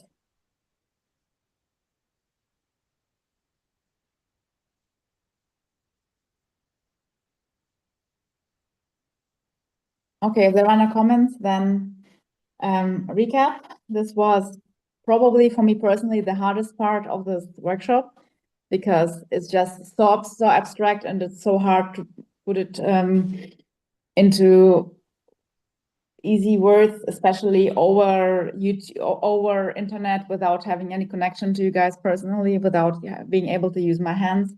But I gave my best to talk about how to calculate basic probabilities. We talked about how events can be dependent or independent, and if events are independent, it's a lot easier to deal with them than if they're dependent. We talked about how events can be mutually exclusive or not mutually exclusive. Then we talk about Bayesian statistics, inference very briefly.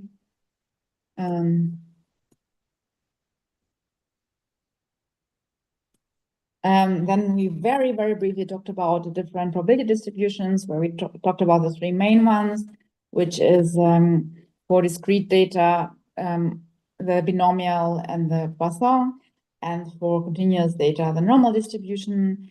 And then we really, or I really tried to explain why the normal distribution is so important, because first of all, it's everywhere in the world, then it gives you a good empirical rule for understanding whether data falls. And also a lot of the time, even if data is not normally distributed, you can approximate it with a normal distribution, which is something that we will talk about later. And at this point, and the big takeaway here is probability helps us understand and quantify uncertainty. Uncertainty for us in data science is constant, and it makes us make more informed decisions when we don't have all the information. And question time. Yes, we have a question from Diana. Could you kindly show us code how to quickly test whether your data follows the normal distribution? Yes, 1 second.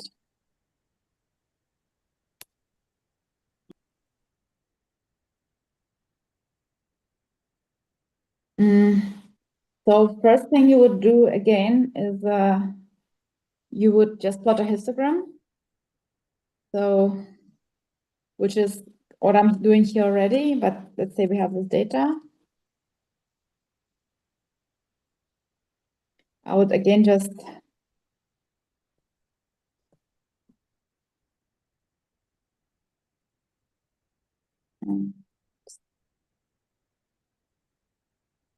I would just plot a histogram, and I would maybe say, okay,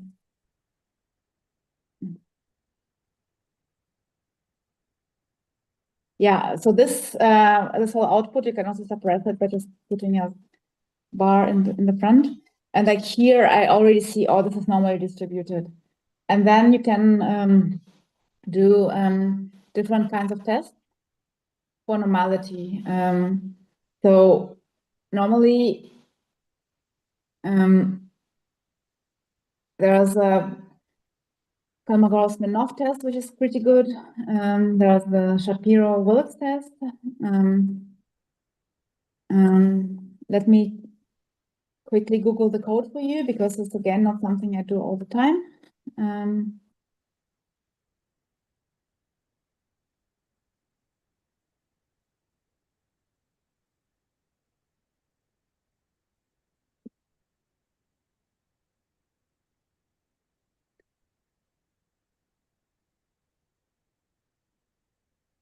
Actually, let me do this on screen, no, not here. Because this is how I work. I don't know everything by heart. I go to Google or to DuckDuck, and I say Python, how to test if data is normally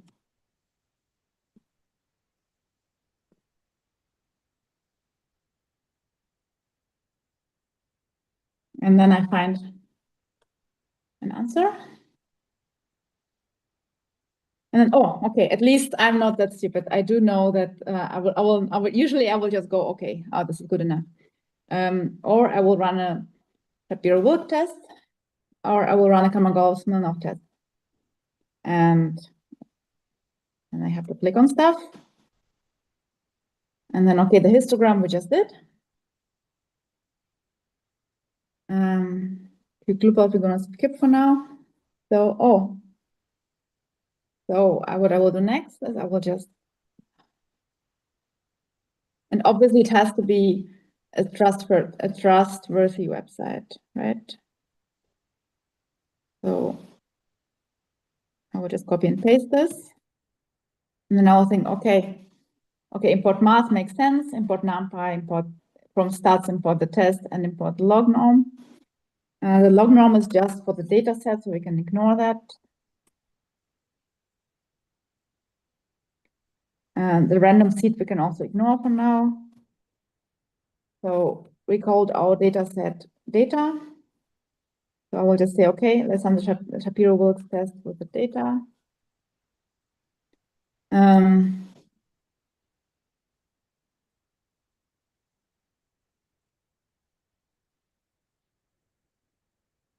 And this is the result that we are expecting. So this we can also take out. And we'll just, so we got the p-value, we got the statistic. We will talk about the p-value later, but and we'll talk about hypothesis testing later. So, but basically what we're trying to say here, what's the probability of the, so is the data, our zero hypothesis is that the data is not normally distributed.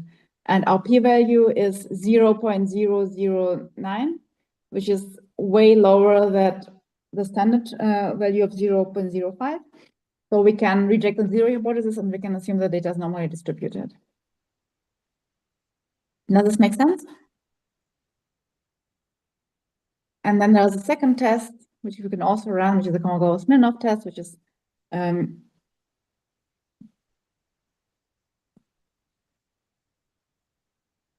which is testing if the distributions look similar to each other. So we would do the same thing.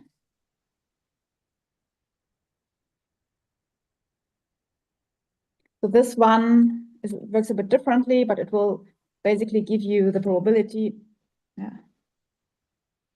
This one tests if the data is similar to a normal distribution. And again, the p-value is super close to zero. So yes, this thing is similar to the normal distribution, and we can reject the alternative hypothesis. The zero, sorry. Does this make sense? We will talk about statistical testing, I think, in the next part, actually.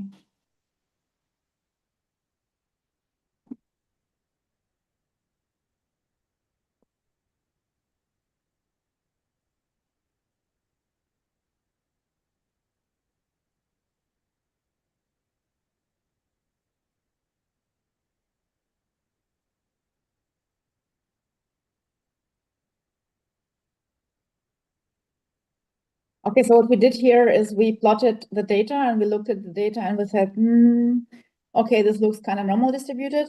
For 99% of the cases, this is actually enough, in my opinion, because, yeah, it does not, like 90% of the time, it's not going to matter if it's a bit flatter or it's a bit higher. But if I really need to know, then I have these statistical tests that I can run on my data. They work in different ways. You can look up how they work exactly. This one compares it to the normal distribution, and this one, I would have to read it up. And then this returns, and then this gives the statistical properties of the distribution compared to a normal distribution. More questions?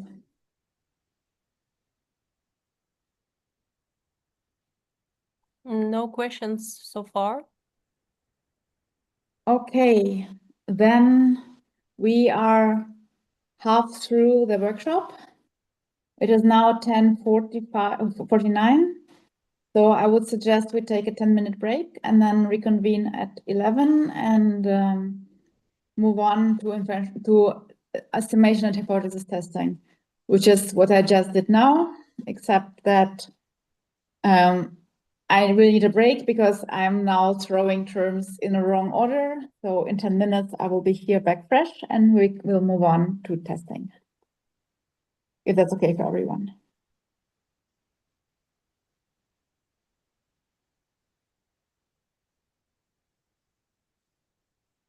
Yes? Okay, then 10-minute break. See you at 11.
All right. I can't really see anyone, so I just hope everybody's back and refreshed. I know I'm refreshed and ready to go on to part 3, which is inferential statistics. So now we're going to talk about how to draw conclusions about a large group based on a small part of the group.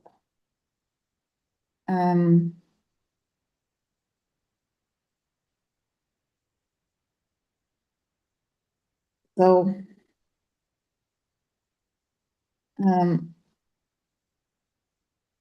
imagine that, for example, we want to know the average heights of all adults in our country. There's a huge number of people. We already talked about it's normally distributed, but we can't go and measure every single one. And we're impossible, it would be costly. And even though we know it's normally distributed and we know that we have this easy way of estimating how many people fall within X amount of standard deviations of the mean, we still don't have the mean. And in order to find out the mean, this is the question, like how many people do we need to measure in order to be confident, and how do we determine that? So first, let's talk about the terminology. The key term is population. This is the entire group of individuals or items. So it's not just about people that we're interested in studying. So for example, all adults in our country. And then sample is a much smaller, more manageable subset of the population that we are collecting data. So for example, we can select a random 1,000 adults from the population and measure how tall they are. And then inference is basically just making conclusions about something based on something else. And it's very often just impractical, too expensive, impossible to collect the data of the entire population. And so we rely on samples. And the challenge here is how can we make reliable conclusions about the entire population based on the sample, and how can we select a sample that's actually representative? How large does it need to be, and how reliable is our conclusion? And it's very critical that our sample is a representative of the population. So for example, if we want to have the average height, but we only pick basketball players, so our average height will be just way off. So this is called a sampling bias. And it's super important that when we do pick a sample, we actually pick it randomly. And there's a whole field of study of generating random numbers that I will not go into here. But basically, whenever you have a sample, just ask yourself, is this actually a random sample, or is there a kind of bias going into it?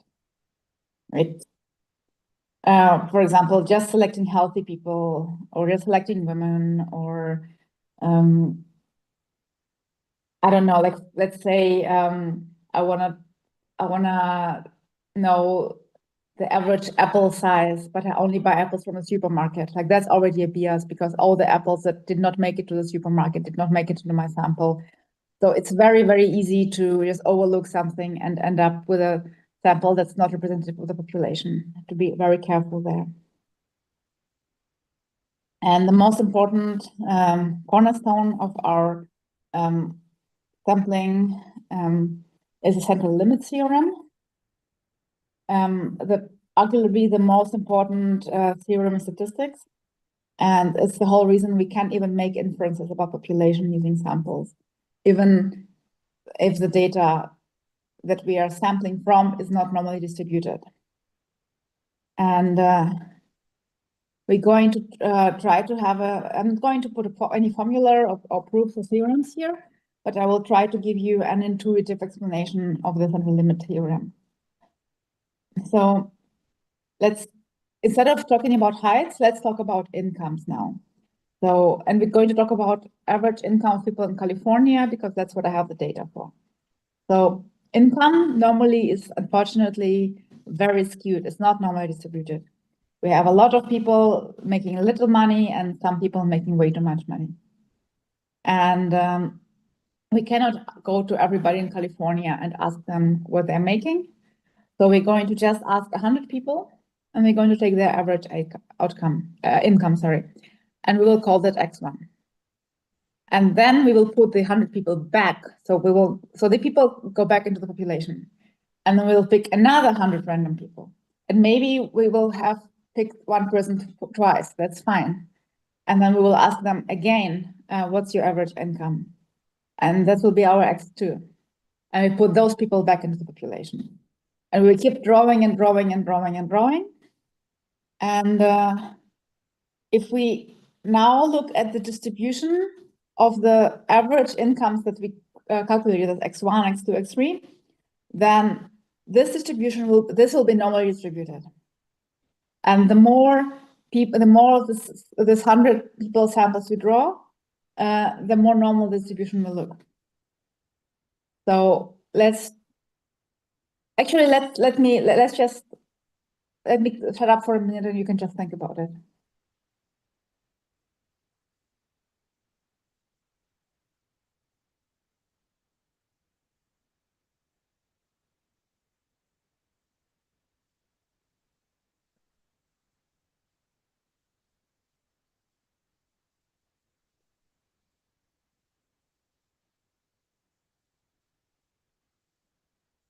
Okay, so let's do this with code. So I use the California housing data set, which is available in scikit-learn. And it has not per person, but for a block of houses, it has the median income, and then some information about all the houses, where they are, and then it also has the house price, which doesn't matter for us. We will just look at the median income here. And oops.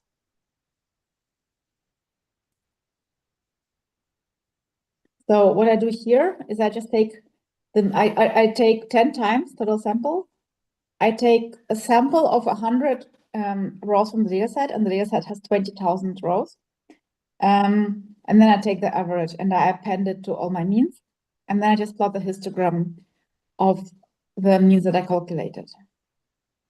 And for 10 times, I get just these. It doesn't look like anything. So let's make it 100.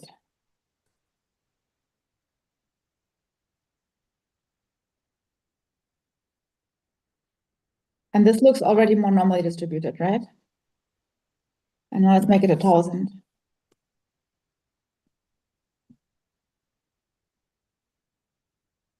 And this looks a lot more normal. And I can continue doing this. And the more I repeat this process, this now takes a bit longer, the closer I will get to a normal distribution.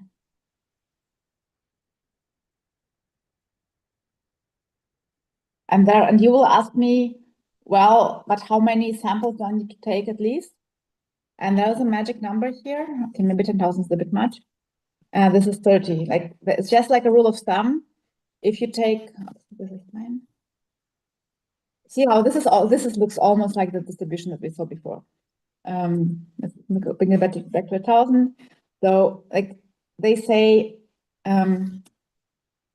that normally taking sample sizes of 30 is good enough, and I put it to 30 now, and it looks pretty good. And then if you look at the actual data, so this is the distribution of the means, and this is the actual data, and you see it's super skewed to the left, and we have here also the income is capped, so everything beyond this number is just being capped at 15,000. But we kind of see that the mean is somewhere around 4, between 3 and 4. And if we look at the normal distribution, yeah, here 3.5, 4, like somewhere here is actual mean. And this lets us work with skewed data almost as if it is normally distributed. So what you have to remember here, if we take enough samples, then the distribution of the sample means will behave predictably. It will be normal. And then we can use the properties of a normal distribution, like the 68, 95, 99.7 rule that we saw before, and we can make educated guesses about the population mean. And also, because this is now a normal distribution, this has a mean and it's also a standard deviation, the spread, and we call the standard deviation of the sample distribution the standard error of the mean. It tells us how much variability we can expect in the sample means if we take many, many samples, which is not the same as the standard deviation of the original data. Any questions about the central limit theorem?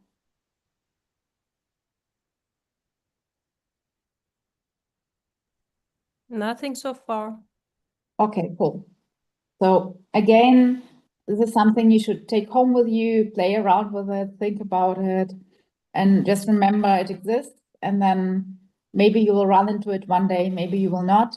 It's not something that I mean, it really depends which area you work in. I don't think I've ever needed to really use it in my daily life, but I also worked in a very different field in data science.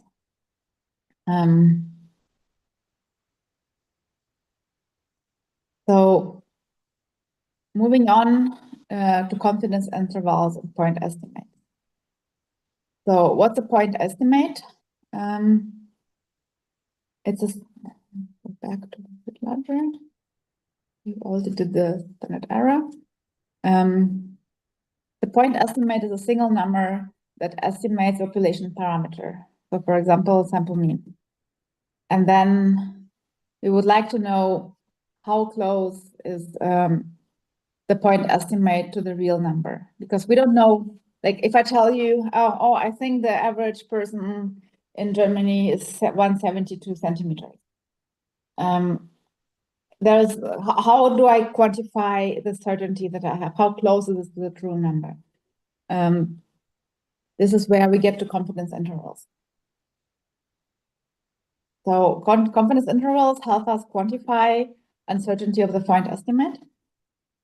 And it's kind of gives us the range of values within which we are reasonably confident the true population parameter actually lies there. This all sounds very vague intentionally, and we have to be very precise with how we use words here and what the words mean. Normally, the confidence interval will be quantified. So 95% is something that you will see often. And what does it mean? You hear like the 95% confidence interval. Let's start with what it does not mean. It does not mean that there's a 95% chance that the true mean is in the interval we calculated. This is what you will often hear people think, and this is a misconception. So what 95% confidence interval means is that we are 95% confident that the method which you created the interval actually captures the true mean. So, for example, let's say I have a 95% confidence interval that the average customer spending is between 50 and 70 euro. What does it mean about the true average spending?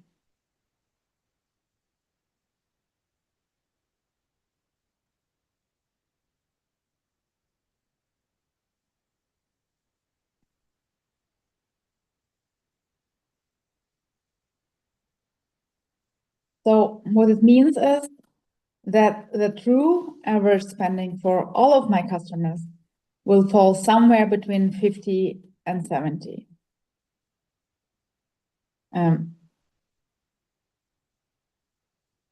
We will not talk about how to calculate confidence intervals here. This would go beyond the workshop.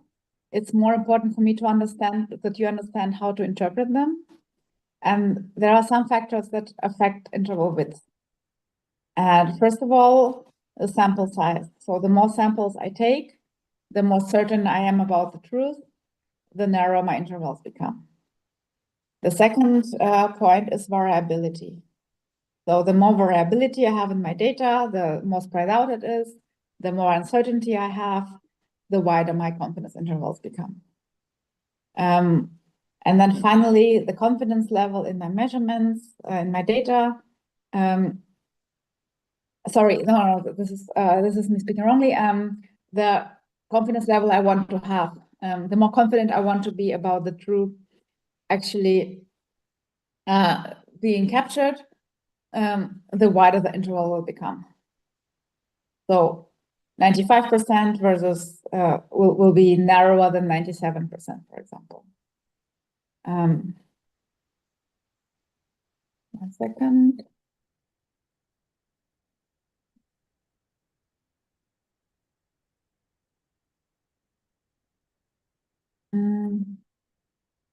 I don't know why this picture is missing from my presentation, so let me show it to you in a browser.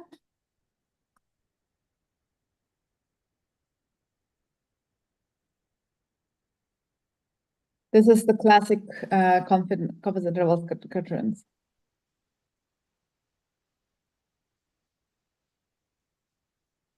So in this case, this is just supposed to be funny, but you don't. But basically, normally you will plot a curve and you will plot the confidence intervals, and you will be X% certain that the curve is actually in that.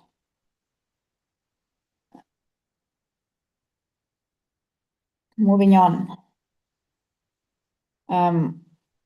Again, if you actually want to calculate confidence intervals, then it goes way beyond this workshop, and you should just sit down with a book and learn this. But now, hopefully, if you do see confidence intervals, you know what they mean from now on. And moving on, we go to hypothesis testing, unless there are questions. No questions. Okay. Which lets us make decisions from data. So hypothesis testing is a very formal procedure with very fixed terms, and it lets us use sample data to decide between competing statements about a population. And intuitive way is maybe to imagine it as a courtroom for the data. So you have two competing statements that you have to decide between. We call them hypotheses. And and you know how you have innocent until proved guilty? You will have the same also here with the data. And in our example, let's say we have a new drug against cold, and we want to find out, does it actually work, or is it the placebo? And we can use hypothesis testing to answer this. So we have the null hypothesis and the alternative hypothesis. The null hypothesis is always going to be the same. It assumes there is no effect, nothing. It's the default assumption, the status quo, and there's no difference. So for example, before we were testing if the distribution is normally distributed, and then the null hypothesis would be, no, it's not normally distributed. There's no relationship. And we can, I don't know, we can test if the drug has an effect, and the null hypothesis will be, no, there's no effect. We can say that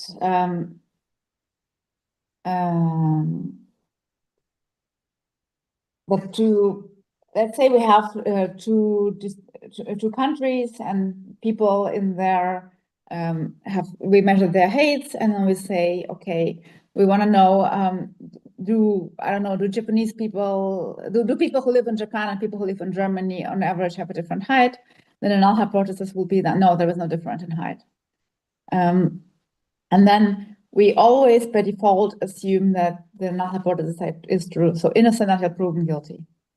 And in the drug example, we will say that the zero hypothesis is the new drug has no effect. It's the same as a placebo. And then we formulate the alternative hypothesis, which normally we either call HA or H1. And this is what we're actually trying to prove. So this states, oh no, there exists some kind of effect. there is a difference, there is a relationship. People, average height in Germany and Japan is different. And in this case, in the drug example, we would say the new drug does have an effect on the cold length, and it is different than just a placebo. And what's really important is we do not try to prove the alternative hypothesis. What we try to do is we try to gather evidence, enough evidence that we can reject the zero hypothesis. So again, innocent until proven guilty. The zero hypothesis is valid unless we find enough evidence to reject it. And if we don't find enough evidence, then we can't convict, and then we have to reject the alternative hypothesis.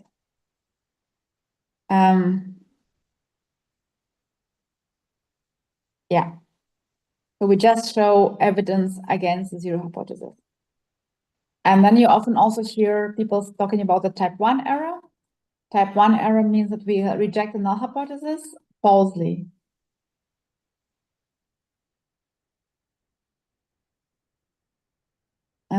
And now comes the p-value, the one value everybody has been waiting for. The p-value is the most crucial, and it's often also quite misunderstood. The concept is in hypothesis testing. So let's try to really understand it. Intuitively, is the probability of, so let's assume the zero hypothesis is actually true. So there's no relationship, there's no effect. What's the probability of observing our data, or even something more extreme, provided that the zero hypothesis is true?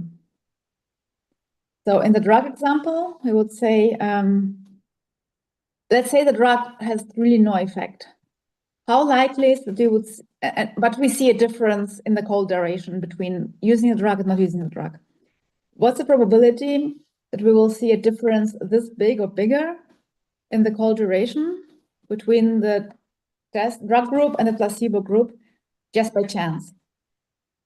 And the smaller the probability of this happening is, the less likely it is that the zero hypothesis is true, and then we can reject it. And this is the p-value, the probability of the effect we're seeing happening, despite there being absolutely no effect. And so if the p-value is large, then we cannot reject the null hypothesis. Does this make sense so far? The p-value is super important. If you don't understand this, then please let me know now. I will go through it again.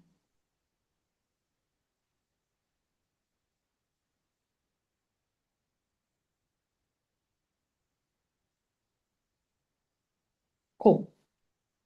So the question becomes, what is small and what is large for the p-value?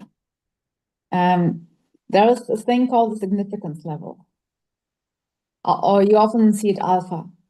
And alpha is our tolerance for error. Remember, I talked about the type 1 error, the falsely rejecting the zero hypothesis. The significance level is a threshold we set before the experiment to decide if the p-value we receive is small enough.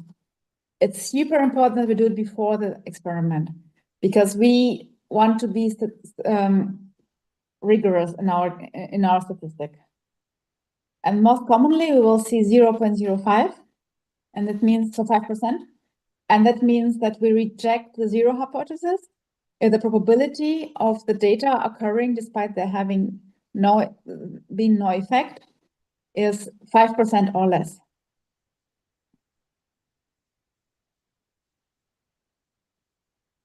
So alpha is this value, the threshold that we set before the experiment, and then p is the actual probability value that we calculate for our data that we have.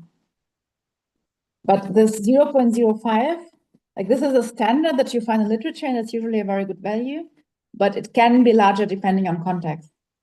So, for example, last half year I was working with fashion data and retail statistics, and there the p-value was at, the alpha value was at 0.1. First of all, because it was not clinical trials, we did not care as much, but also because we just said, hey, the way shopping customers are behaving, this is actually good enough for us. If we don't care as much about maybe making a mistake. So alpha is decided, and then P is calculated. And then maybe another thing, specifically for drugs, there's also something called the clinical significance error level, because maybe there is an effect, but the effect actually does not have any impact. Just because statistically I can detect an effect, it does not mean that it's worth using the drug. So let's say the drug reduces the cold a little bit, like maybe by an hour, but then it has side effects that my hands are tingling, I have to throw up, then the clinical significance is just not given. And this is also something that you decide before the trial. So a lot of the time in medical papers, you will see the significance level and the clinical significance level, and that something can be statistically significant, have an effect, but not have a clinical significance.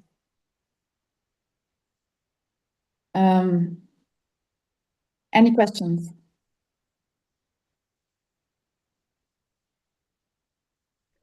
So we had a question from Sophia just now. Can we go over it again? But I don't really know, what do you mean, Sophia? Maybe like, is there any specific you didn't understand? Because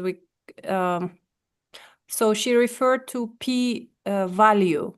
Yes, absolutely. Thank you. So let's stay with the drug trial, right?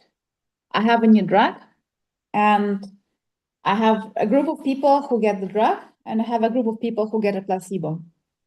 And then let's say the drug is against cold, and I say that the people who take the drug, the cold length is reduced. And so I take the people who and for everybody who took the drug, I measure how long did the cold last. And then for all people who got a placebo, I also measure how long the cold lasts. And so now I have one data set of cold durations with the drug, and one data set of cold durations without the drug. And now the zero hypothesis is that there is no effect. There is no difference between the two data sets. And the alternative hypothesis is that there is an effect. And now the next thing I will do is I will take the two data sets, and I will say, hey, what's the probability of me seeing the data in the drug where the drug was used randomly. And the probability of me seeing this data randomly is the p-value. So then I see, okay, the probability of seeing this randomly is at 0.5, so 50% chance. And then I can say, oh, this is completely random. So probably there is no difference. And if the p-value is somewhere around 0.05 or less, then I say, oh, this is very unlikely that this happens randomly. So I reject the zero hypothesis that there is no difference between the data sets. And then automatically the alternative hypothesis that the drug has an effect, there is a difference between the cold durations in the two groups, is true.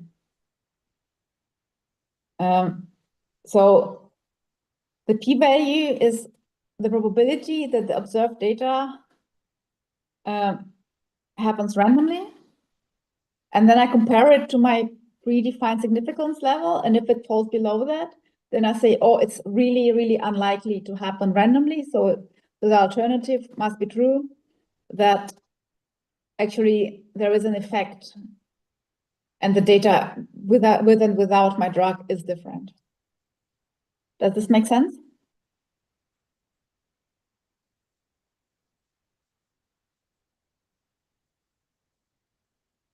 So Sophia is asking, so the p-value is the value of seeing the same result in the placebo group or in the whole population? The probability. Mm-hmm. And I hope, Sophia, this is clear for you. And there was another question. Can we say that if the p-value is high, then we reject null hypothesis and assume that H1 is correct? The opposite. The lower the p-value, gives the probability of obtaining the same, or of obtaining the data. It gives the probability that, let me put it into words. The p-value gives you the probability that the data you're seeing is obtained randomly. So, for example, let's take another example. Let's say I have let's say I have a class of kids, just normal random kids, and then I have a second class, and of this class, 7 people are on the basketball team. And then I take the average heights of the people in the one school class and in the other school class. And the class with the basketball team is gonna be probably gonna be a bit higher average height, right? And so now my zero hypothesis is gonna be there is no difference in the average height between the two classes. And my alternative hypothesis will be the class with the basketball players has a different average height from the class without basketball players. And then what I would do is I would take the distribution of heights and I would see what the probability of me sampling the average height and getting the high number and getting the number. What's the probability of me getting the sample that has the average height with the basketball players from the random height distribution? And the probability is going to be this p-value.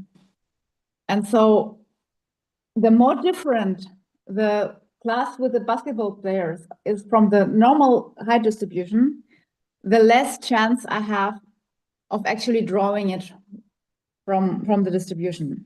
So the smaller the probability becomes, the smaller the p-value becomes. And then this means the smaller the p-value becomes, the less likely it is that these two classes are the same. So I can reject the zero hypothesis, they are the same, and say alternative hypothesis that they are different is true.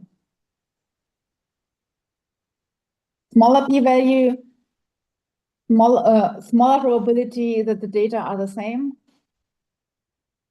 reject the null hypothesis. The small p-value is good if you want to show an effect.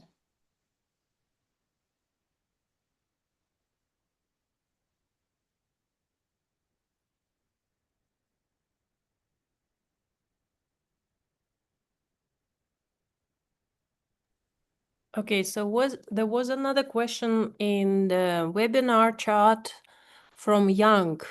In your experience with data analysis, what p-value levels do you usually see?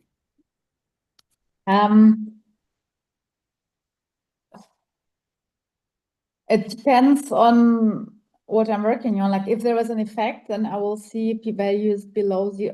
So actually, I don't want to answer the question like this because p-values are very dependent on the context. So I think what's more important is talk about significance levels, which is something we decide. So normally, standard significance level is going to be 0.05, 5%. in clinical studies, it can be even lower because there maybe it's really important to prove absolutely rigorously that the drug works, but maybe it can even go to 0.01%. Like I said, in fashion, where I worked, the effects were just not so big. And then we also did not care as much because it's not life and death. So we would bring the significance level up to 10%. And this is what we see, this is what we can decide. I think going beyond 0.1 rarely makes sense, but there are many areas where 0.1 is absolutely reasonable. And then the p-value is what you actually see. And that can be anything because that really depends on, is there an effect or is there no effect? And if there is an effect, then it will be small. And if there is no effect, then it will be whatever. Does it make sense?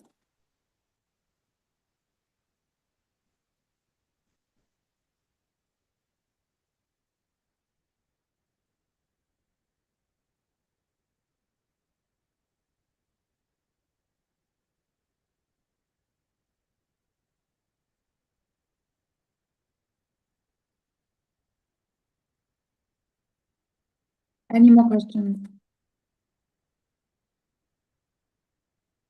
No questions. Thank you, Darina. Okay. So a lot of the time, when will you be using hypothesis testing? We will also talk about it in the next part, which we will move on to now, is especially an entry level, like more like BI, as you're going to be asked, hey, is there an effect? Like we ran this marketing campaign, did the customer behavior actually change? We A/B testing, we will go to A/B testing. But these are like the most common times for, unless you're working in clinical trials, unless you're actually in research. It is now 11:37. Let's take a 3-minute break and reconvene at 11:40.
All right, welcome back.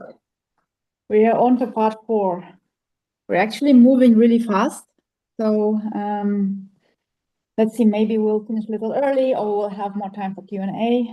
Let's see how we move on. So the fourth part is going to be more applied. Hypothesis testing and regression basics. We've now built a foundation for the actual coding. I think there was no code at all in the last section, so let's make up for it now. So practical hypothesis testing. We are going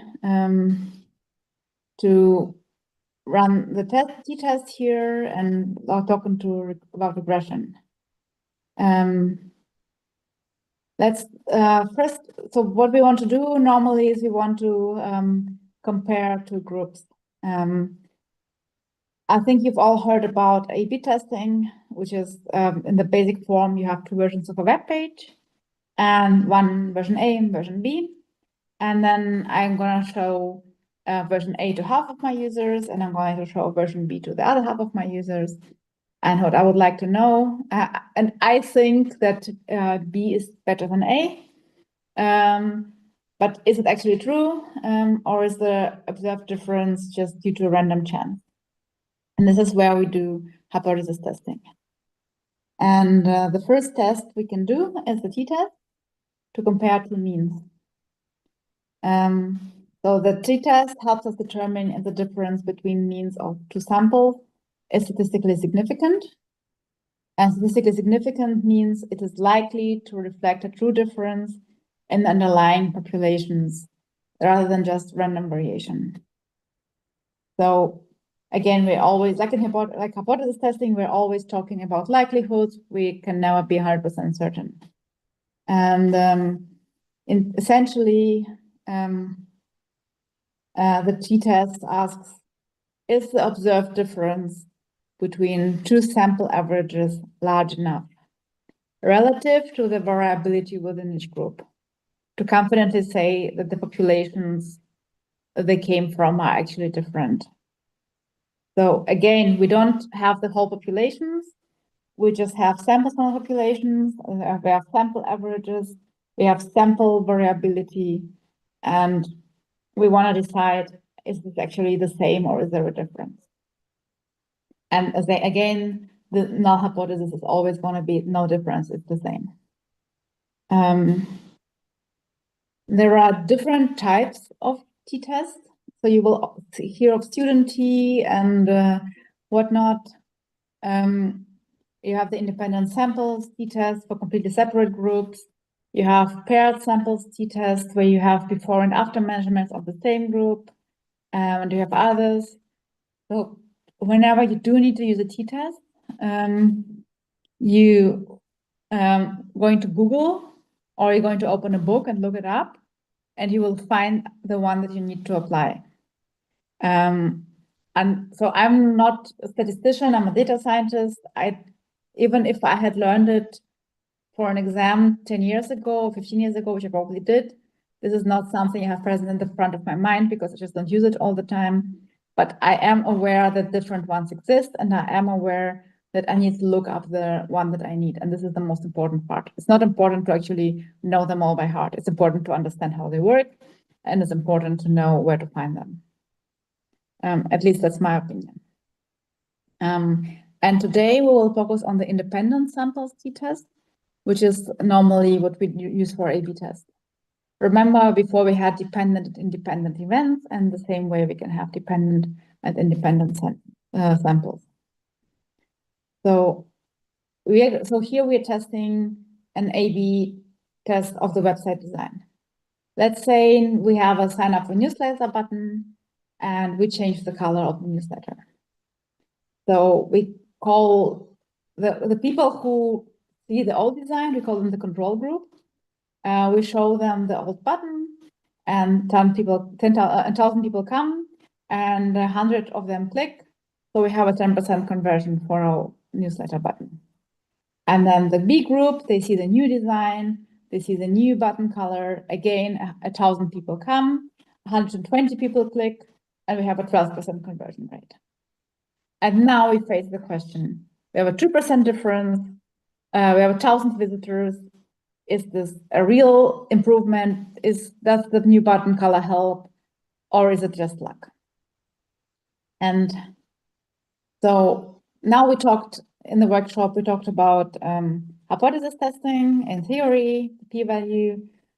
So we can now formally formulate the hypothesis. So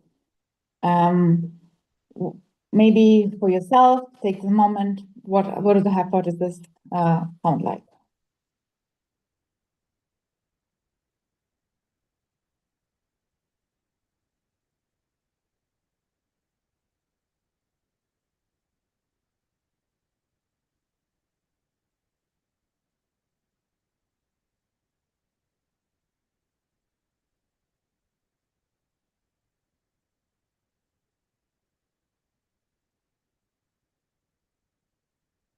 Okay. So the zero hypothesis is always going to be no effect, right? So in this case, we're going to say the new button color has no effect on conversion rate. And then the alternative hypothesis, let's maybe just enter it.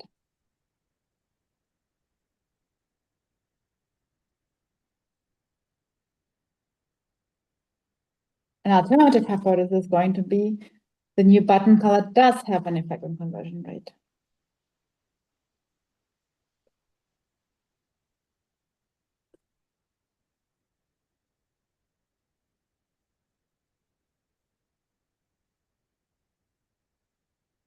So next step is going to be, we're going to simulate the data and we're going to perform a t-test. And then we're going to interpret the p-value and conclude.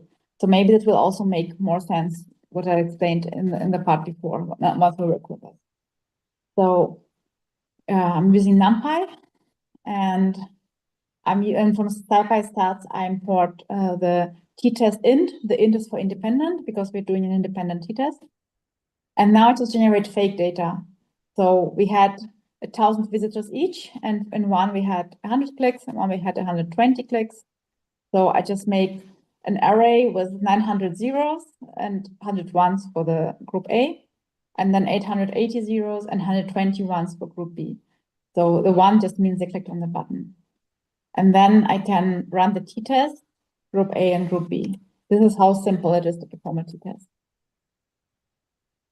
And I get a result, which is an object, which has statistic, it has a p-value, and it has something else.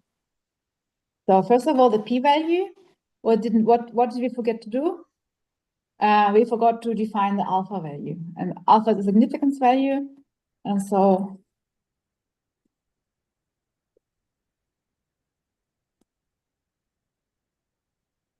define significance value. Let's say alpha. Normally, you would always do it after. So now, normally you would always do it before we actually run the experiment. But here, the p-value is 0.15. And so what this means is the probability of us seeing this difference in behavior randomly is 15%. So here we cannot reject the zero hypothesis. We cannot say that it has any effect. And what we also see here is a statistic and a DF. And what are these? So, oops, why does it always do this? I put this note here, so less to talk about this, but more to show you how to quickly find these things out. So what I will do is I will just put the function name, and I will put a question mark. And what it gives me immediately the documentation of the function. So I don't have to go look for it. I can just, oh, it's a lot. I can just display it in my notebook directly.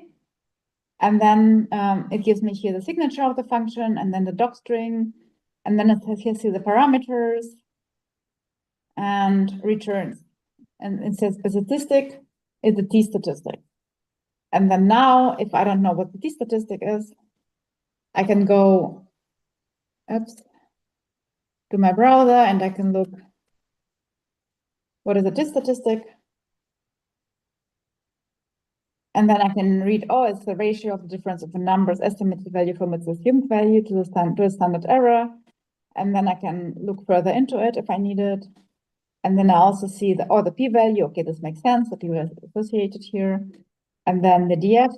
It's not a data frame. Oh, surprise. It's a number of degrees of freedom using calculation of the t-statistic. And then again, if you need to know what it is, then you will go and you will look it up. And then you'll see, oh, you can also get the confidence interval. And you learned, we already talked about what confidence intervals means, and then here it computes the confidence interval around the difference in population means for a given confidence level. And so this way, and then you have also here actually like statistic, SciPy is really, really good about giving you all the explanation, giving you all the details. So it's really worth reading also the function annotations, because this gives you basically a whole explanation of how the method works and what it does and how it's implemented and with the references and with examples. So even if you're offline and you're just working and you have a Jupyter, like doing this is tremendously helpful. And you can also do 2 question marks. And then you get actually even more of the entire code. So, because this also gives you now the source code. It's super helpful. And this is what I would always do if I don't know beforehand what it's doing. Like I see this result here, and I just check, what does it actually mean? What have I forgotten? Like, why don't I just get a p-value back? So I really recommend doing this and learning to do this and making it a habit. So meanwhile, moving on, questions so far, actually? Okay. Then I have another example here, and this is more, first of all, maybe just a question I asked myself. I got the diabetes data, and it has the age of people, it has the sex of people, it has their BMI, a blood pressure, and then some other values that are not important. This is another data set that you can just find in sklearn. And I just looked at it and I asked myself, is there a difference in BMIs between men and women in the data set? And so how can we check that? Quite simply, we can say, okay, I'm going to take I don't know if one is men or women, I don't remember, but we can take all the men and we can take all the women and we can take their BMI, and then we just run the t-test. And again, with alpha at 0.05, we cannot reject the null hypothesis. Null hypothesis in this case is there is no difference, because remember, always null hypothesis means no effect. So we cannot reject the null hypothesis. There is no effect. There is no difference between men and women in our data set at alpha 0.05.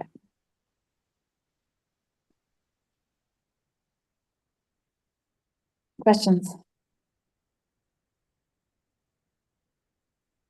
Darina, thank you. There was a question from Ilya. How many observations do we need to make A/B testing? First of all, great name. My father was called Ilya.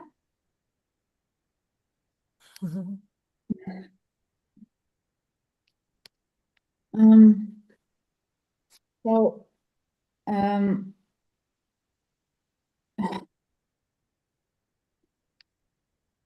it's again a difficult question to answer because there's guidelines and there's reality. Normally, you would say an A/B test runs for a fixed amount of time, and you will also try to have, for example, you will try to take a time that is typical. Because, for example, in retail, if you run it over Christmas, you will not see the regular, you will see a very different behavior from normal. Then the question is, how confident do you want to be in your results? Because the more confident you want to be, the more the more samples you will require. Then the question, how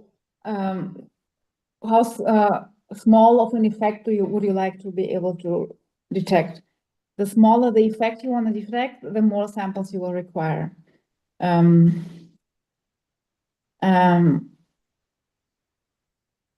Then it's also the question, because sometimes, like normally, ideally, you will always test just two variants, like A and B, but sometimes you have more variations, which again, the more variations you have in parallel, the more samples you will require.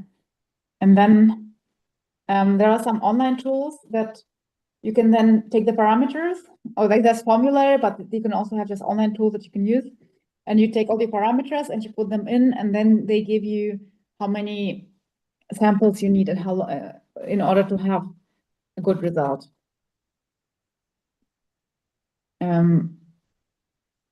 But I can't just give you a number because the number will depend on so many factors.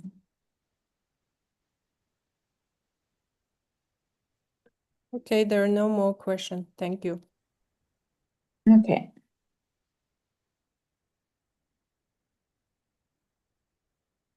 So then we're going to move on to correlation.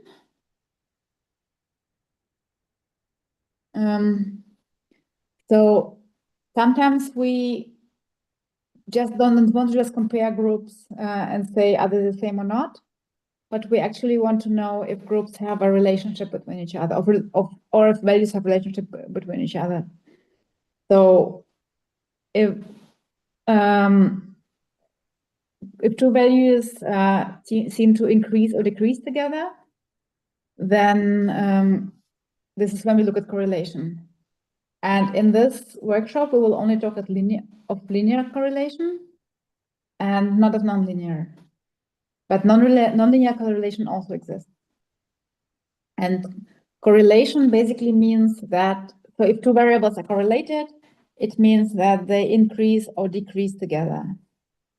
And the correlation coefficient quantifies the relationship between them. It's often called R, not always. And it goes between -1 to +1. And let me maybe plot this first, and then we talk about it.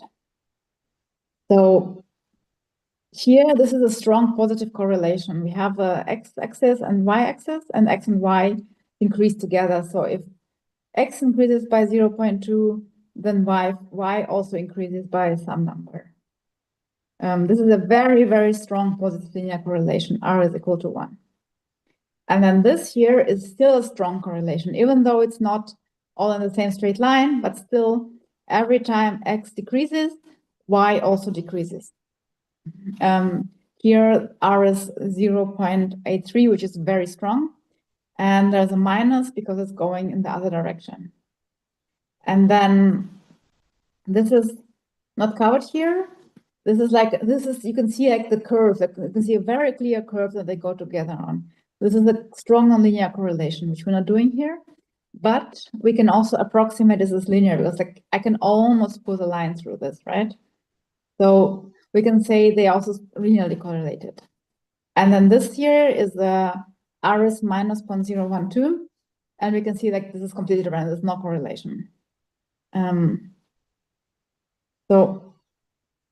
So basically, R1 means perfect positive linear relationship, and R minus 1 means perfect negative linear relationship, and R0 means there is no linear relationship. One example here is shoe size and IQ. Their correlation will be 0.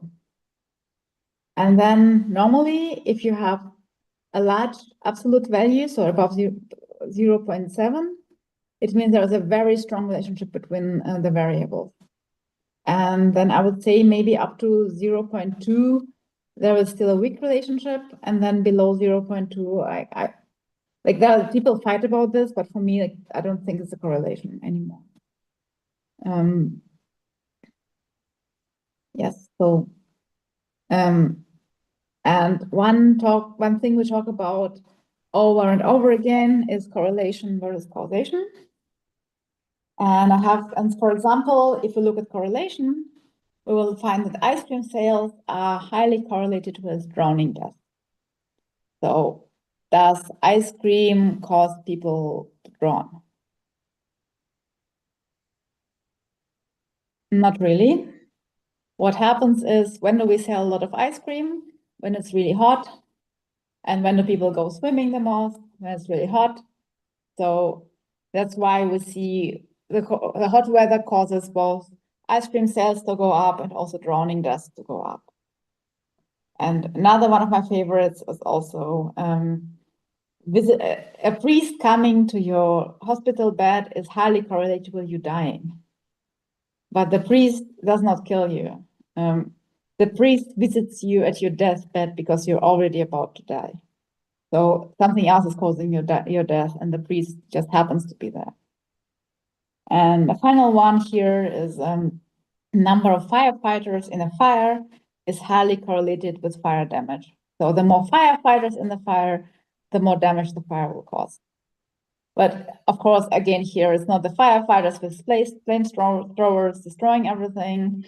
Is because the fire is already so big, so more firefighters are getting deployed. So more fire damage is being caused by the fire. So it's super important to keep in mind that just because there's a correlation, it does not mean that the things are being caused by each other. It can just mean that they move together, but there is a third hidden reason why they're moving together. So let's go back to our diabetes data set. This is the target, which is just the probability. I think this is either the level of diabetes people have or some related value. I'm not a doctor. And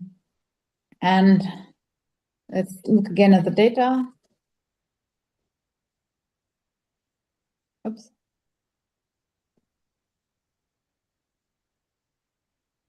Okay. 1 second. Let me check what it's called. Diabetes data.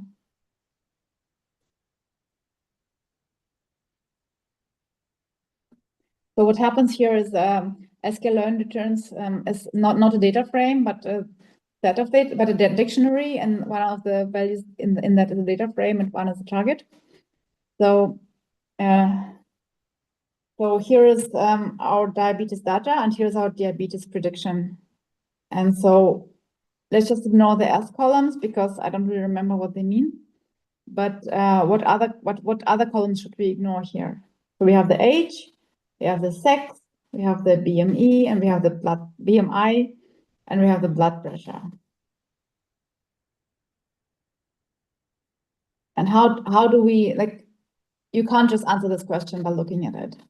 And what you can do is you can look at the correlation between the features and the diabetes progression. So how do I do this? I'm using pandas. I'm making it into a data frame. I call the target progression here because it's diabetes progression. And then I look at the correlation. So I have the correlation.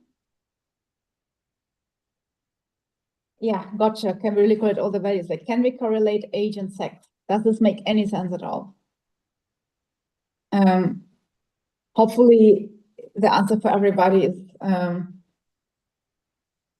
mean, it's kind of yes and no, right? Because we know that on average women get to be older, so we could twist it in a way where we say, okay, there is some correlation between age and sex, but in general, I would say correlation between age and sex is not something we're looking at.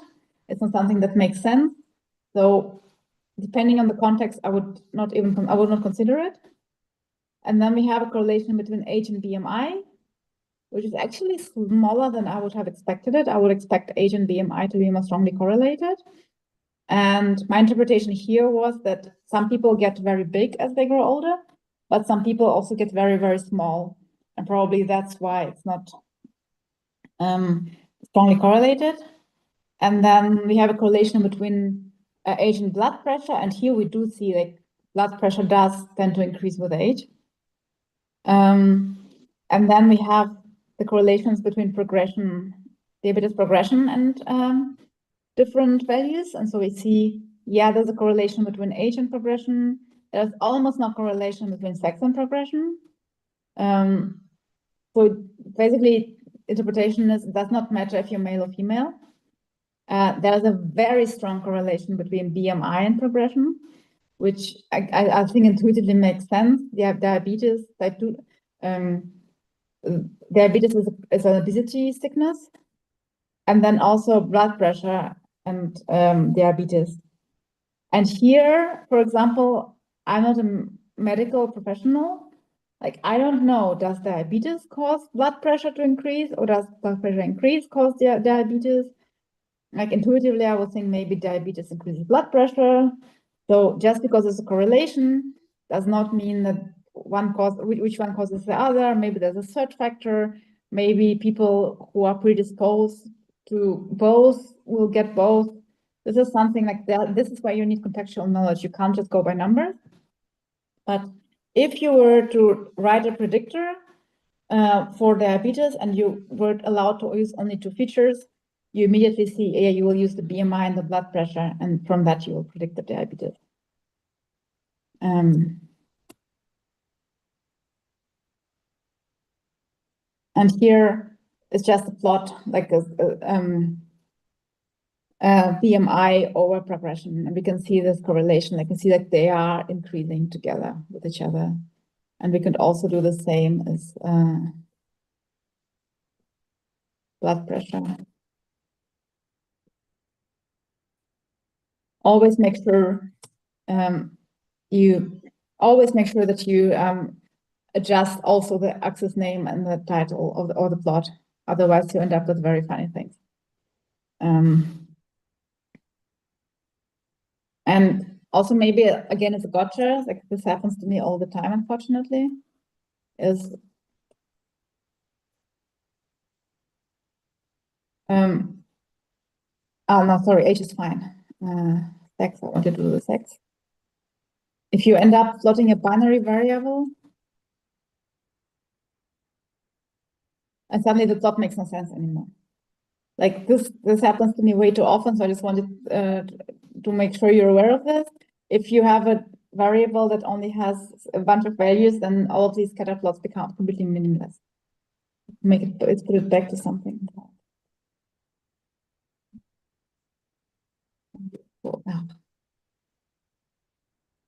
Live coding, something more useful.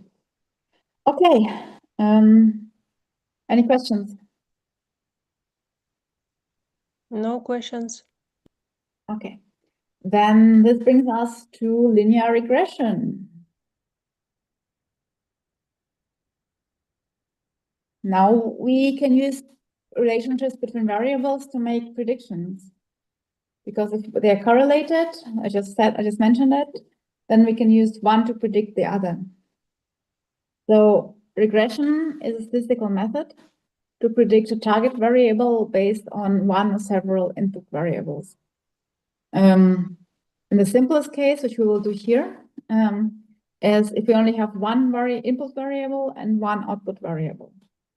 And so the goal is going to be to find the best straight line. Linear regression means a straight line that describes the relationship between the input variable and the output variable, the best fit. So you might remember from school, the equation of a line is usually just a constant plus this intercept, also called, which is, and then the slope times our input variable x plus some kind of error. So if x is 0, then, and we have no error, then the predicted value of y is going to be equal to b0, which is the intercept. And then the b1 is a slope. This shows us how much y is expected to change for every unit increase of x.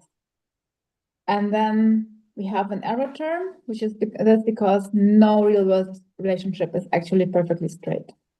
And the error accounts for all the other factors that is not included on our very simple model. So for example,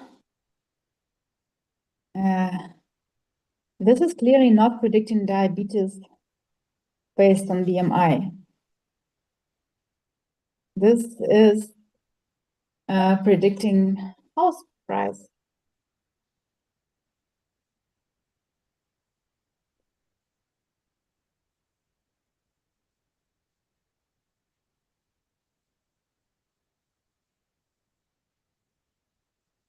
So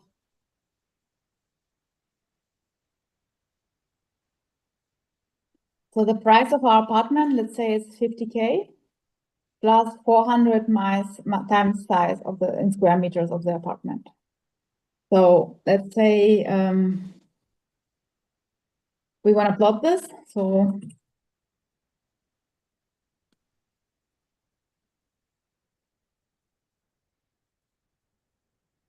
two basic inputs that we have. And so let's say I want to look at apartments from size 10 square meters to set 50 square meters. So I'm just going to say sizes from 10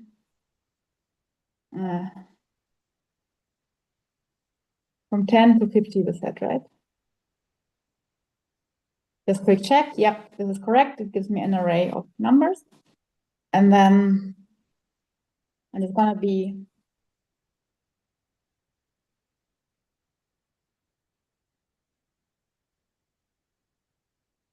and now I can plot. And it's always, when I'm plotting, it's really important that we have x-axis, y-axis, and title, because otherwise we're going to forget what it is. So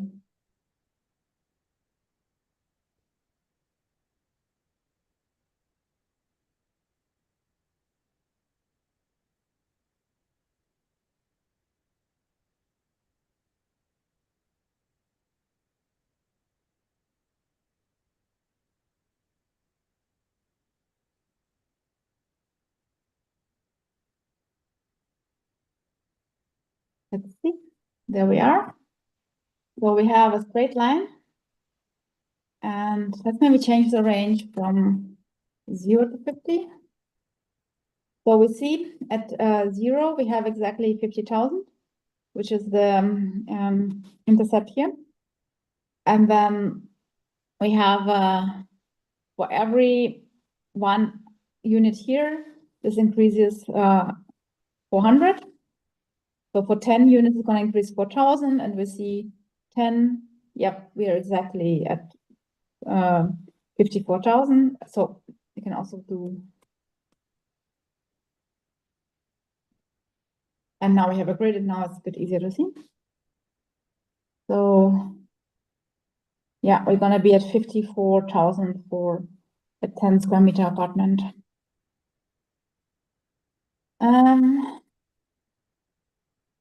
And so we can do the same. And so this is, here we already have our equation, and we just plot it and look at it. And so in regression, what we do is we actually want to find these values. And this is where we use sklearn. And now we go back to diabetes.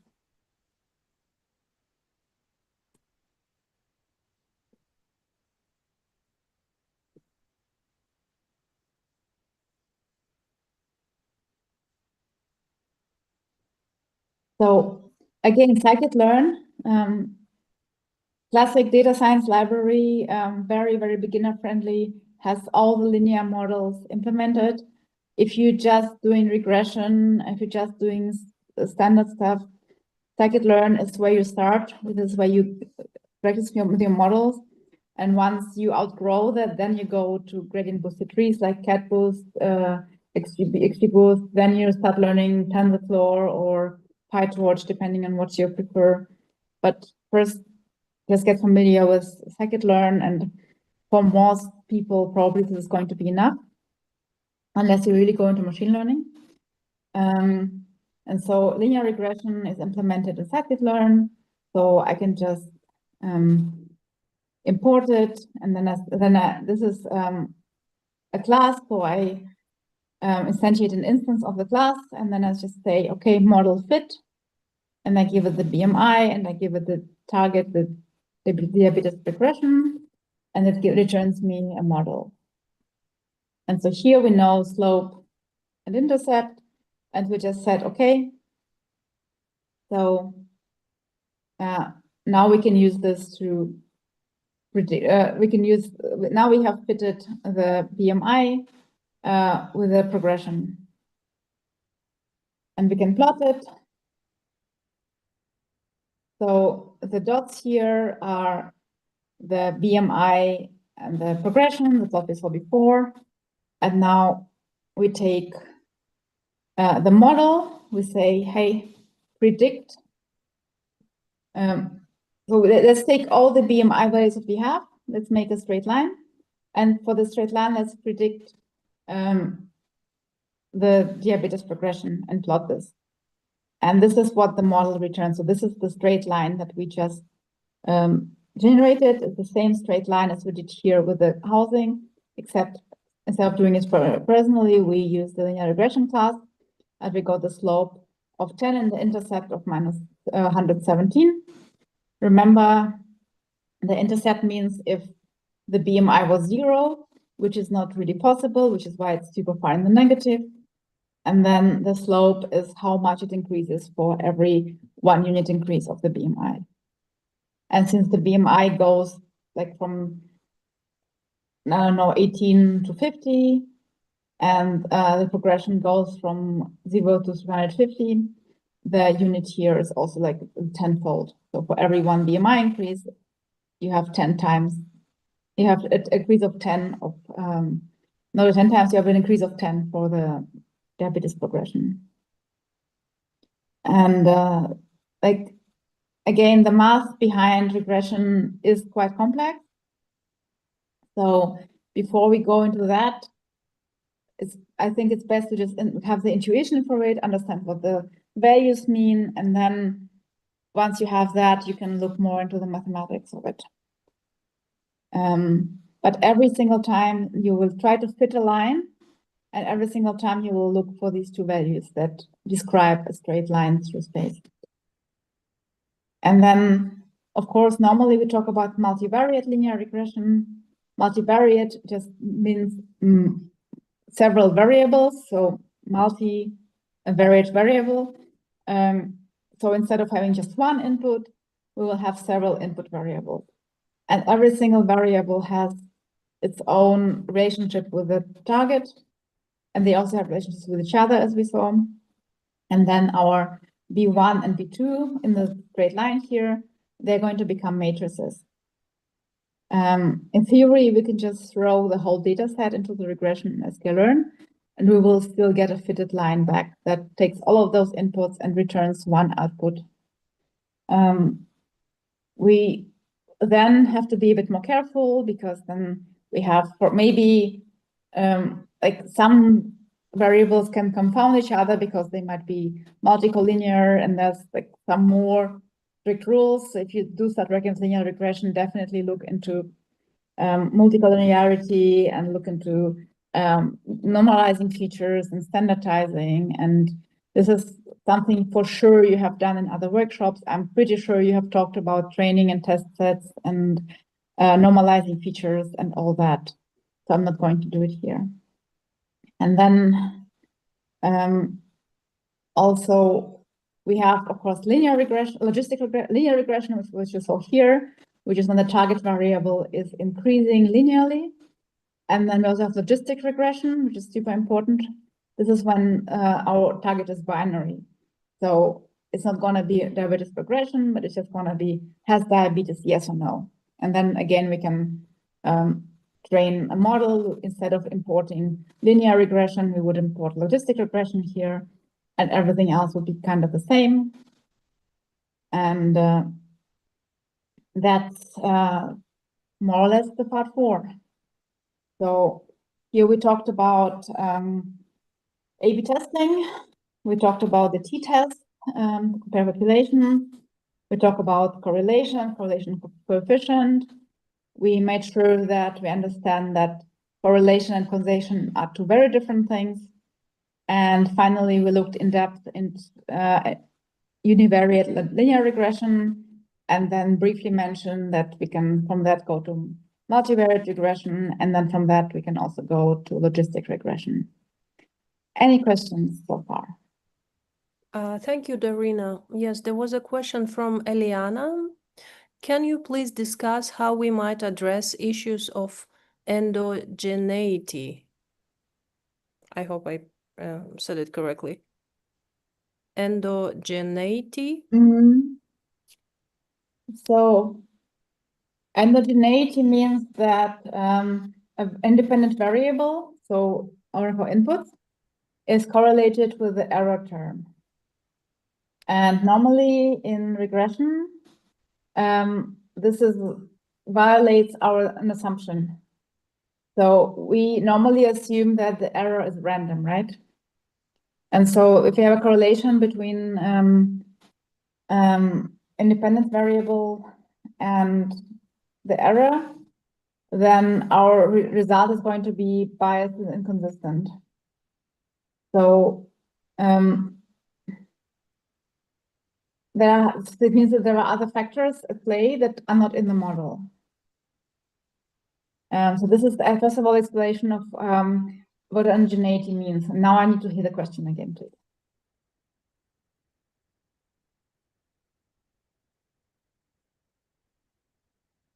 Could you repeat the question, please? Yes, just a moment. I'm sort of. Yes, can you please discuss how we might address issues of endogeneity? Okay. So we need to find other variables because we need to find a variable that correlated. So we can't use the independent variable because it's correlated with the error term, and we can't use regression anymore. So we need to find a variable that is correlated with this variable, but not with the error term. Or we need to use different models. We can also do that.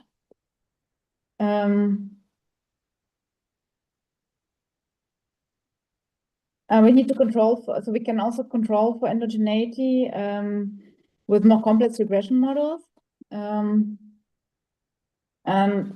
Yeah, but normally we would go to we would either try to find other variables or we would go to other models. But we can't use ordinary least squares regression anymore, the second that we have that.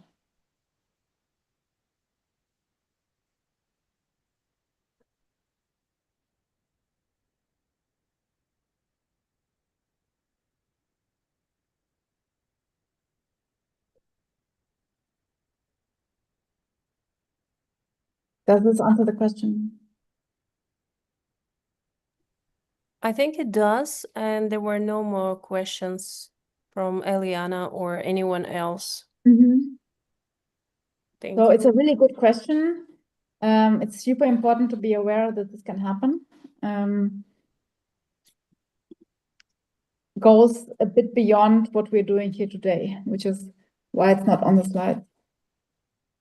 But it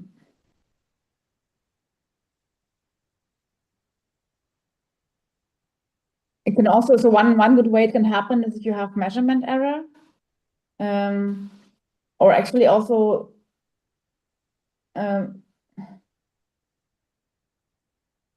yeah, sampling error can also lead to endogeneity. It can be that the predictor and the dependent variables influence each other.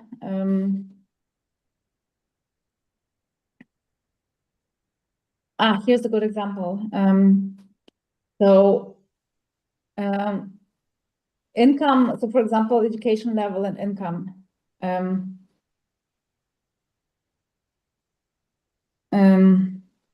This is a circular relationship, right? So if I come from a wealthy family, I'm more likely to have a good education. But if I have a good education, I'm also likely to make more money in an ideal world. So this is a circular relationship. This is a good example of endogeneity where there's a circular, this is not a straightforward linear relationship, it's a circular relationship. So yeah, always be very critical of your data. If there's no more questions, let's have a recap. So I hope you're all still with me. I don't see how many people are there. I only see myself and the workshop organizers here on the screen. Yes. Sorry, Darina. Yes, there was another question from Eliana. She just typed, so I was considering lagging my variable by 1 year, but I'm not sure if it would address this issue completely. Very difficult to answer without seeing your data and without context. If you want my opinion, you're welcome to send me your use case per email after the workshop, and I'll take a look and I will think about it more in depth than I can when I'm on the spot here, and then we can discuss it. Okay. In general, yeah. Please go ahead. In general, maybe like the best way to contact me is Instagram, to be honest. But I'm also on LinkedIn, so you're welcome to add me on LinkedIn and message me if you have questions. Email also works. I'm starting a new job on Monday, so I can't, and I'm rock climbing all weekend. So I can't promise that I will get to it right away. But if you have any questions, any feedback also, so I really appreciate feedback. It's my first time teaching a workshop that's 4 hours long and also completely remote. I've never done that before, so for sure I can also improve a lot. But yeah, if you have any questions, any comments, my Instagram is Dr. Darina, Dr. Darina. It's mostly about my climbing, but yeah, of course not defined. But if you but this is the fastest way to reach me because it's the one thing that I check regularly. But I'm also on LinkedIn. You can add me on LinkedIn. I will follow you back, and email also works. It's just my first and last name at google.com. Exactly. So I'm always happy to help answer questions whenever I see it. So there were more questions actually coming your way. And first of all, thank you so much. And this is from Eliana. Another question was from Elena. So she's asking, in your opinion, how should we tackle outliers? Again, depends on your use case. The most straightforward thing would be remove. Or maybe, again, depending on, it really depends on the use case. It's really hard to say straightforwardly. Like other methods would be, for example, to just say, okay, everything that's beyond the threshold value is going to be set to the threshold value. For example, we saw before, I think it was here, the income data set. No, maybe it's from part 3. Yeah, here in the income data set, they just set everything beyond 15,000 to 15,000 because just to avoid the long tail. But really depends. Like, is the outlier a measurement error? Is the outlier actually important? Is the outlier maybe something that needs to be its own data set where it's not an outlier? Hard to say.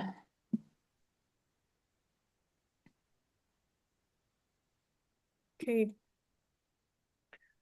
There was a question if you could share your contact details, but I can probably share your LinkedIn in the chat. Yeah, please go ahead. Yes, so you are free to contact Dr. Darina on LinkedIn and connect with her. And so far, yeah, no more questions. Okay, then let's go to the recap. So the key takeaways from today.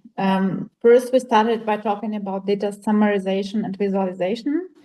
And we saw that this is always what we start with as data scientists, because this is a good way to understand our data and get a feel for it. Then we talked about probability theory quite briefly and how to quantify and navigate uncertainty. Then we talked about inferential statistics, which help us make educated guesses about larger populations from small sizes. And we talked about the central limit theorem, confidence intervals, hypothesis testing. We discussed null alternative hypothesis and p-values. And then in part 4, we had applied statistics. So we actually applied the hypothesis testing to compare groups in an A/B test. And then we talked about regression, particularly linear regression, to understand relations between variables, make predictive models. And what I would like you to remember, the core takeaways are, yes, data summarization and visualization are crucial. And then probability helps us quantify, navigate uncertainty. And then inferential statistics help us to generalize from small sample to population. And hypothesis testing provides a structured way to make decisions based on evidence rather than just on gut feeling. And regression helps us understand how variables relate and build predictive models. And if you want to go on from here, so to get better at statistics, look at more advanced statistical tests. Look at ANOVA test, at chi-squared tests, the different t-tests that exist. Learn Bayesian statistics, super important. It's a great, different, important approach to probability and inference. Look into more advanced data visualization techniques. Lots and lots to learn there. And finally, very important, make practical projects. So don't just read blog posts, like actually find something that's interesting, ask yourself a question, and then just try to find out the result. Like we saw some data sets that sklearn already has built in. There's loads more, there's loads on Kaggle. Just really find something that interests you. Unless, of course, you already have a job and then you do it all on the job. But if you don't, then it's just more fun. Like even the diabetes data set, I picked it because I was genuinely curious, like how does that, because diabetes and BMI relate. And then you actually find questions that you want to answer. If you're into sports, there's lots and lots of sports data sets out there. If you're into fashion, there's like this data sets for everything nowadays, really. And a lot of them are open access. And then if you want resources, I've become really big fan of talking to LLMs, especially when it comes to basics. They are pretty good. I would not ask it complex questions about the most recent details of TensorFlow because probably doesn't know, but it can explain statistics to you really, really well. And it's not, and you really don't have any stupid questions there. Like it does not matter. It will always say, "Oh, great question," which also makes me feel good about myself. Then you can, of course, look for online courses. There's a still super valid Coursera, like ADX. Like you probably know all of that. There's also lots of YouTube videos, etc. Then there are good books. So in English, there is Naked Statistics, which is a very nice book. There's also Practical Statistics for Data Scientists, which is more hands-on with Python. There's also Grundlagen der Statistik, which is in German, which is like a big manual that I once read years and years ago and referred to for this course also. And then you also have data science communities and forums. You have Stats Exchange as the main one. There you have to be a bit more careful. People are a bit snobby, but they also, if the question is well formulated, you will get an answer. And if not, you will also get feedback on how to make the question better. Oh, my camera was off the entire time, was it? I'm so sorry, but didn't anybody tell me? I apologize for that. Yeah, so Stack Exchange is, until LLMs became very popular, that was like the place to go for me if I couldn't figure something out. Nowadays, I don't use it as much, but it's still a great place. And also not here, but Reddit also has a space for machine learning. The best trick for Reddit is to ask a question and then post a bad answer, and then people will correct the answer. Yeah. So, any questions now?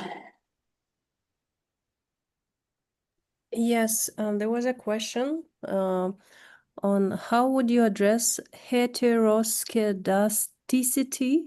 What are the typical Yeah. What are the typical ways to resolve this? So first of all, let's make sure we all know what heteroscedasticity is. So this means that the variance of the error term is not constant against all levels of all independent variables. So the spread of the data points is not uniform. Some parts of the data have more variability than the others. Let me see if I can find a picture.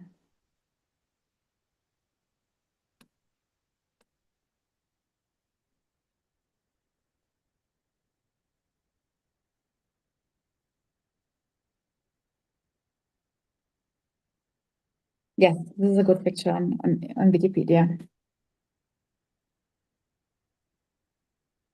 So you see how the data points are not constant around, here's even better. So homoscedastic means that the data points are more or less uniformly distributed around the regression line, and heteroscedastic means that they change with the time, right? So now, again, against OLS has problems with this. So the coefficient estimates will be biased or can be biased. The standard errors might be incorrect, lots of problems. When does this happen? I think one common example is in time series, where the volatility just measures, just changes over time. So for example, in finance, you can have periods where there's a huge volatility and then it goes down again and then goes up again. So there's a problem there.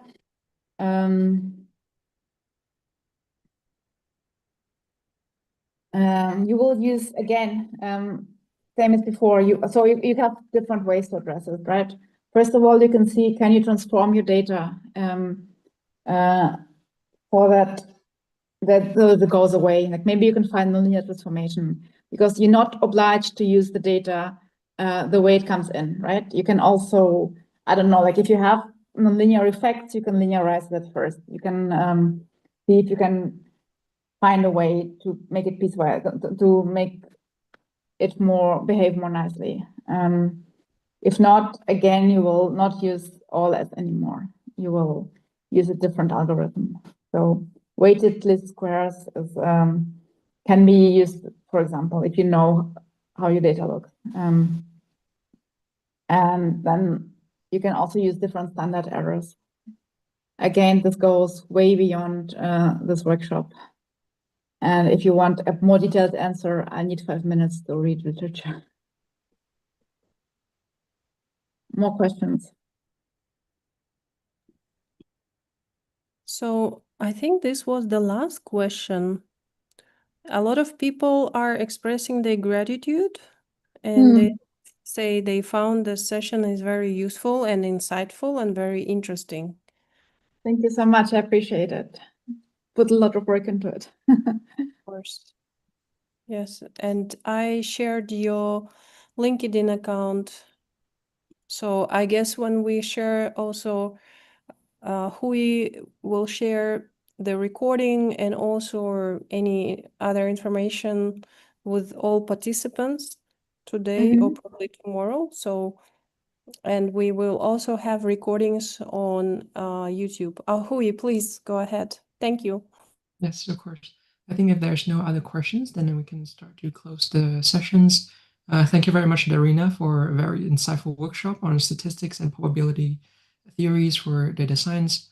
I hope everyone has learned something useful and have a better understanding of some of the mathematical foundations underpinning data science methods.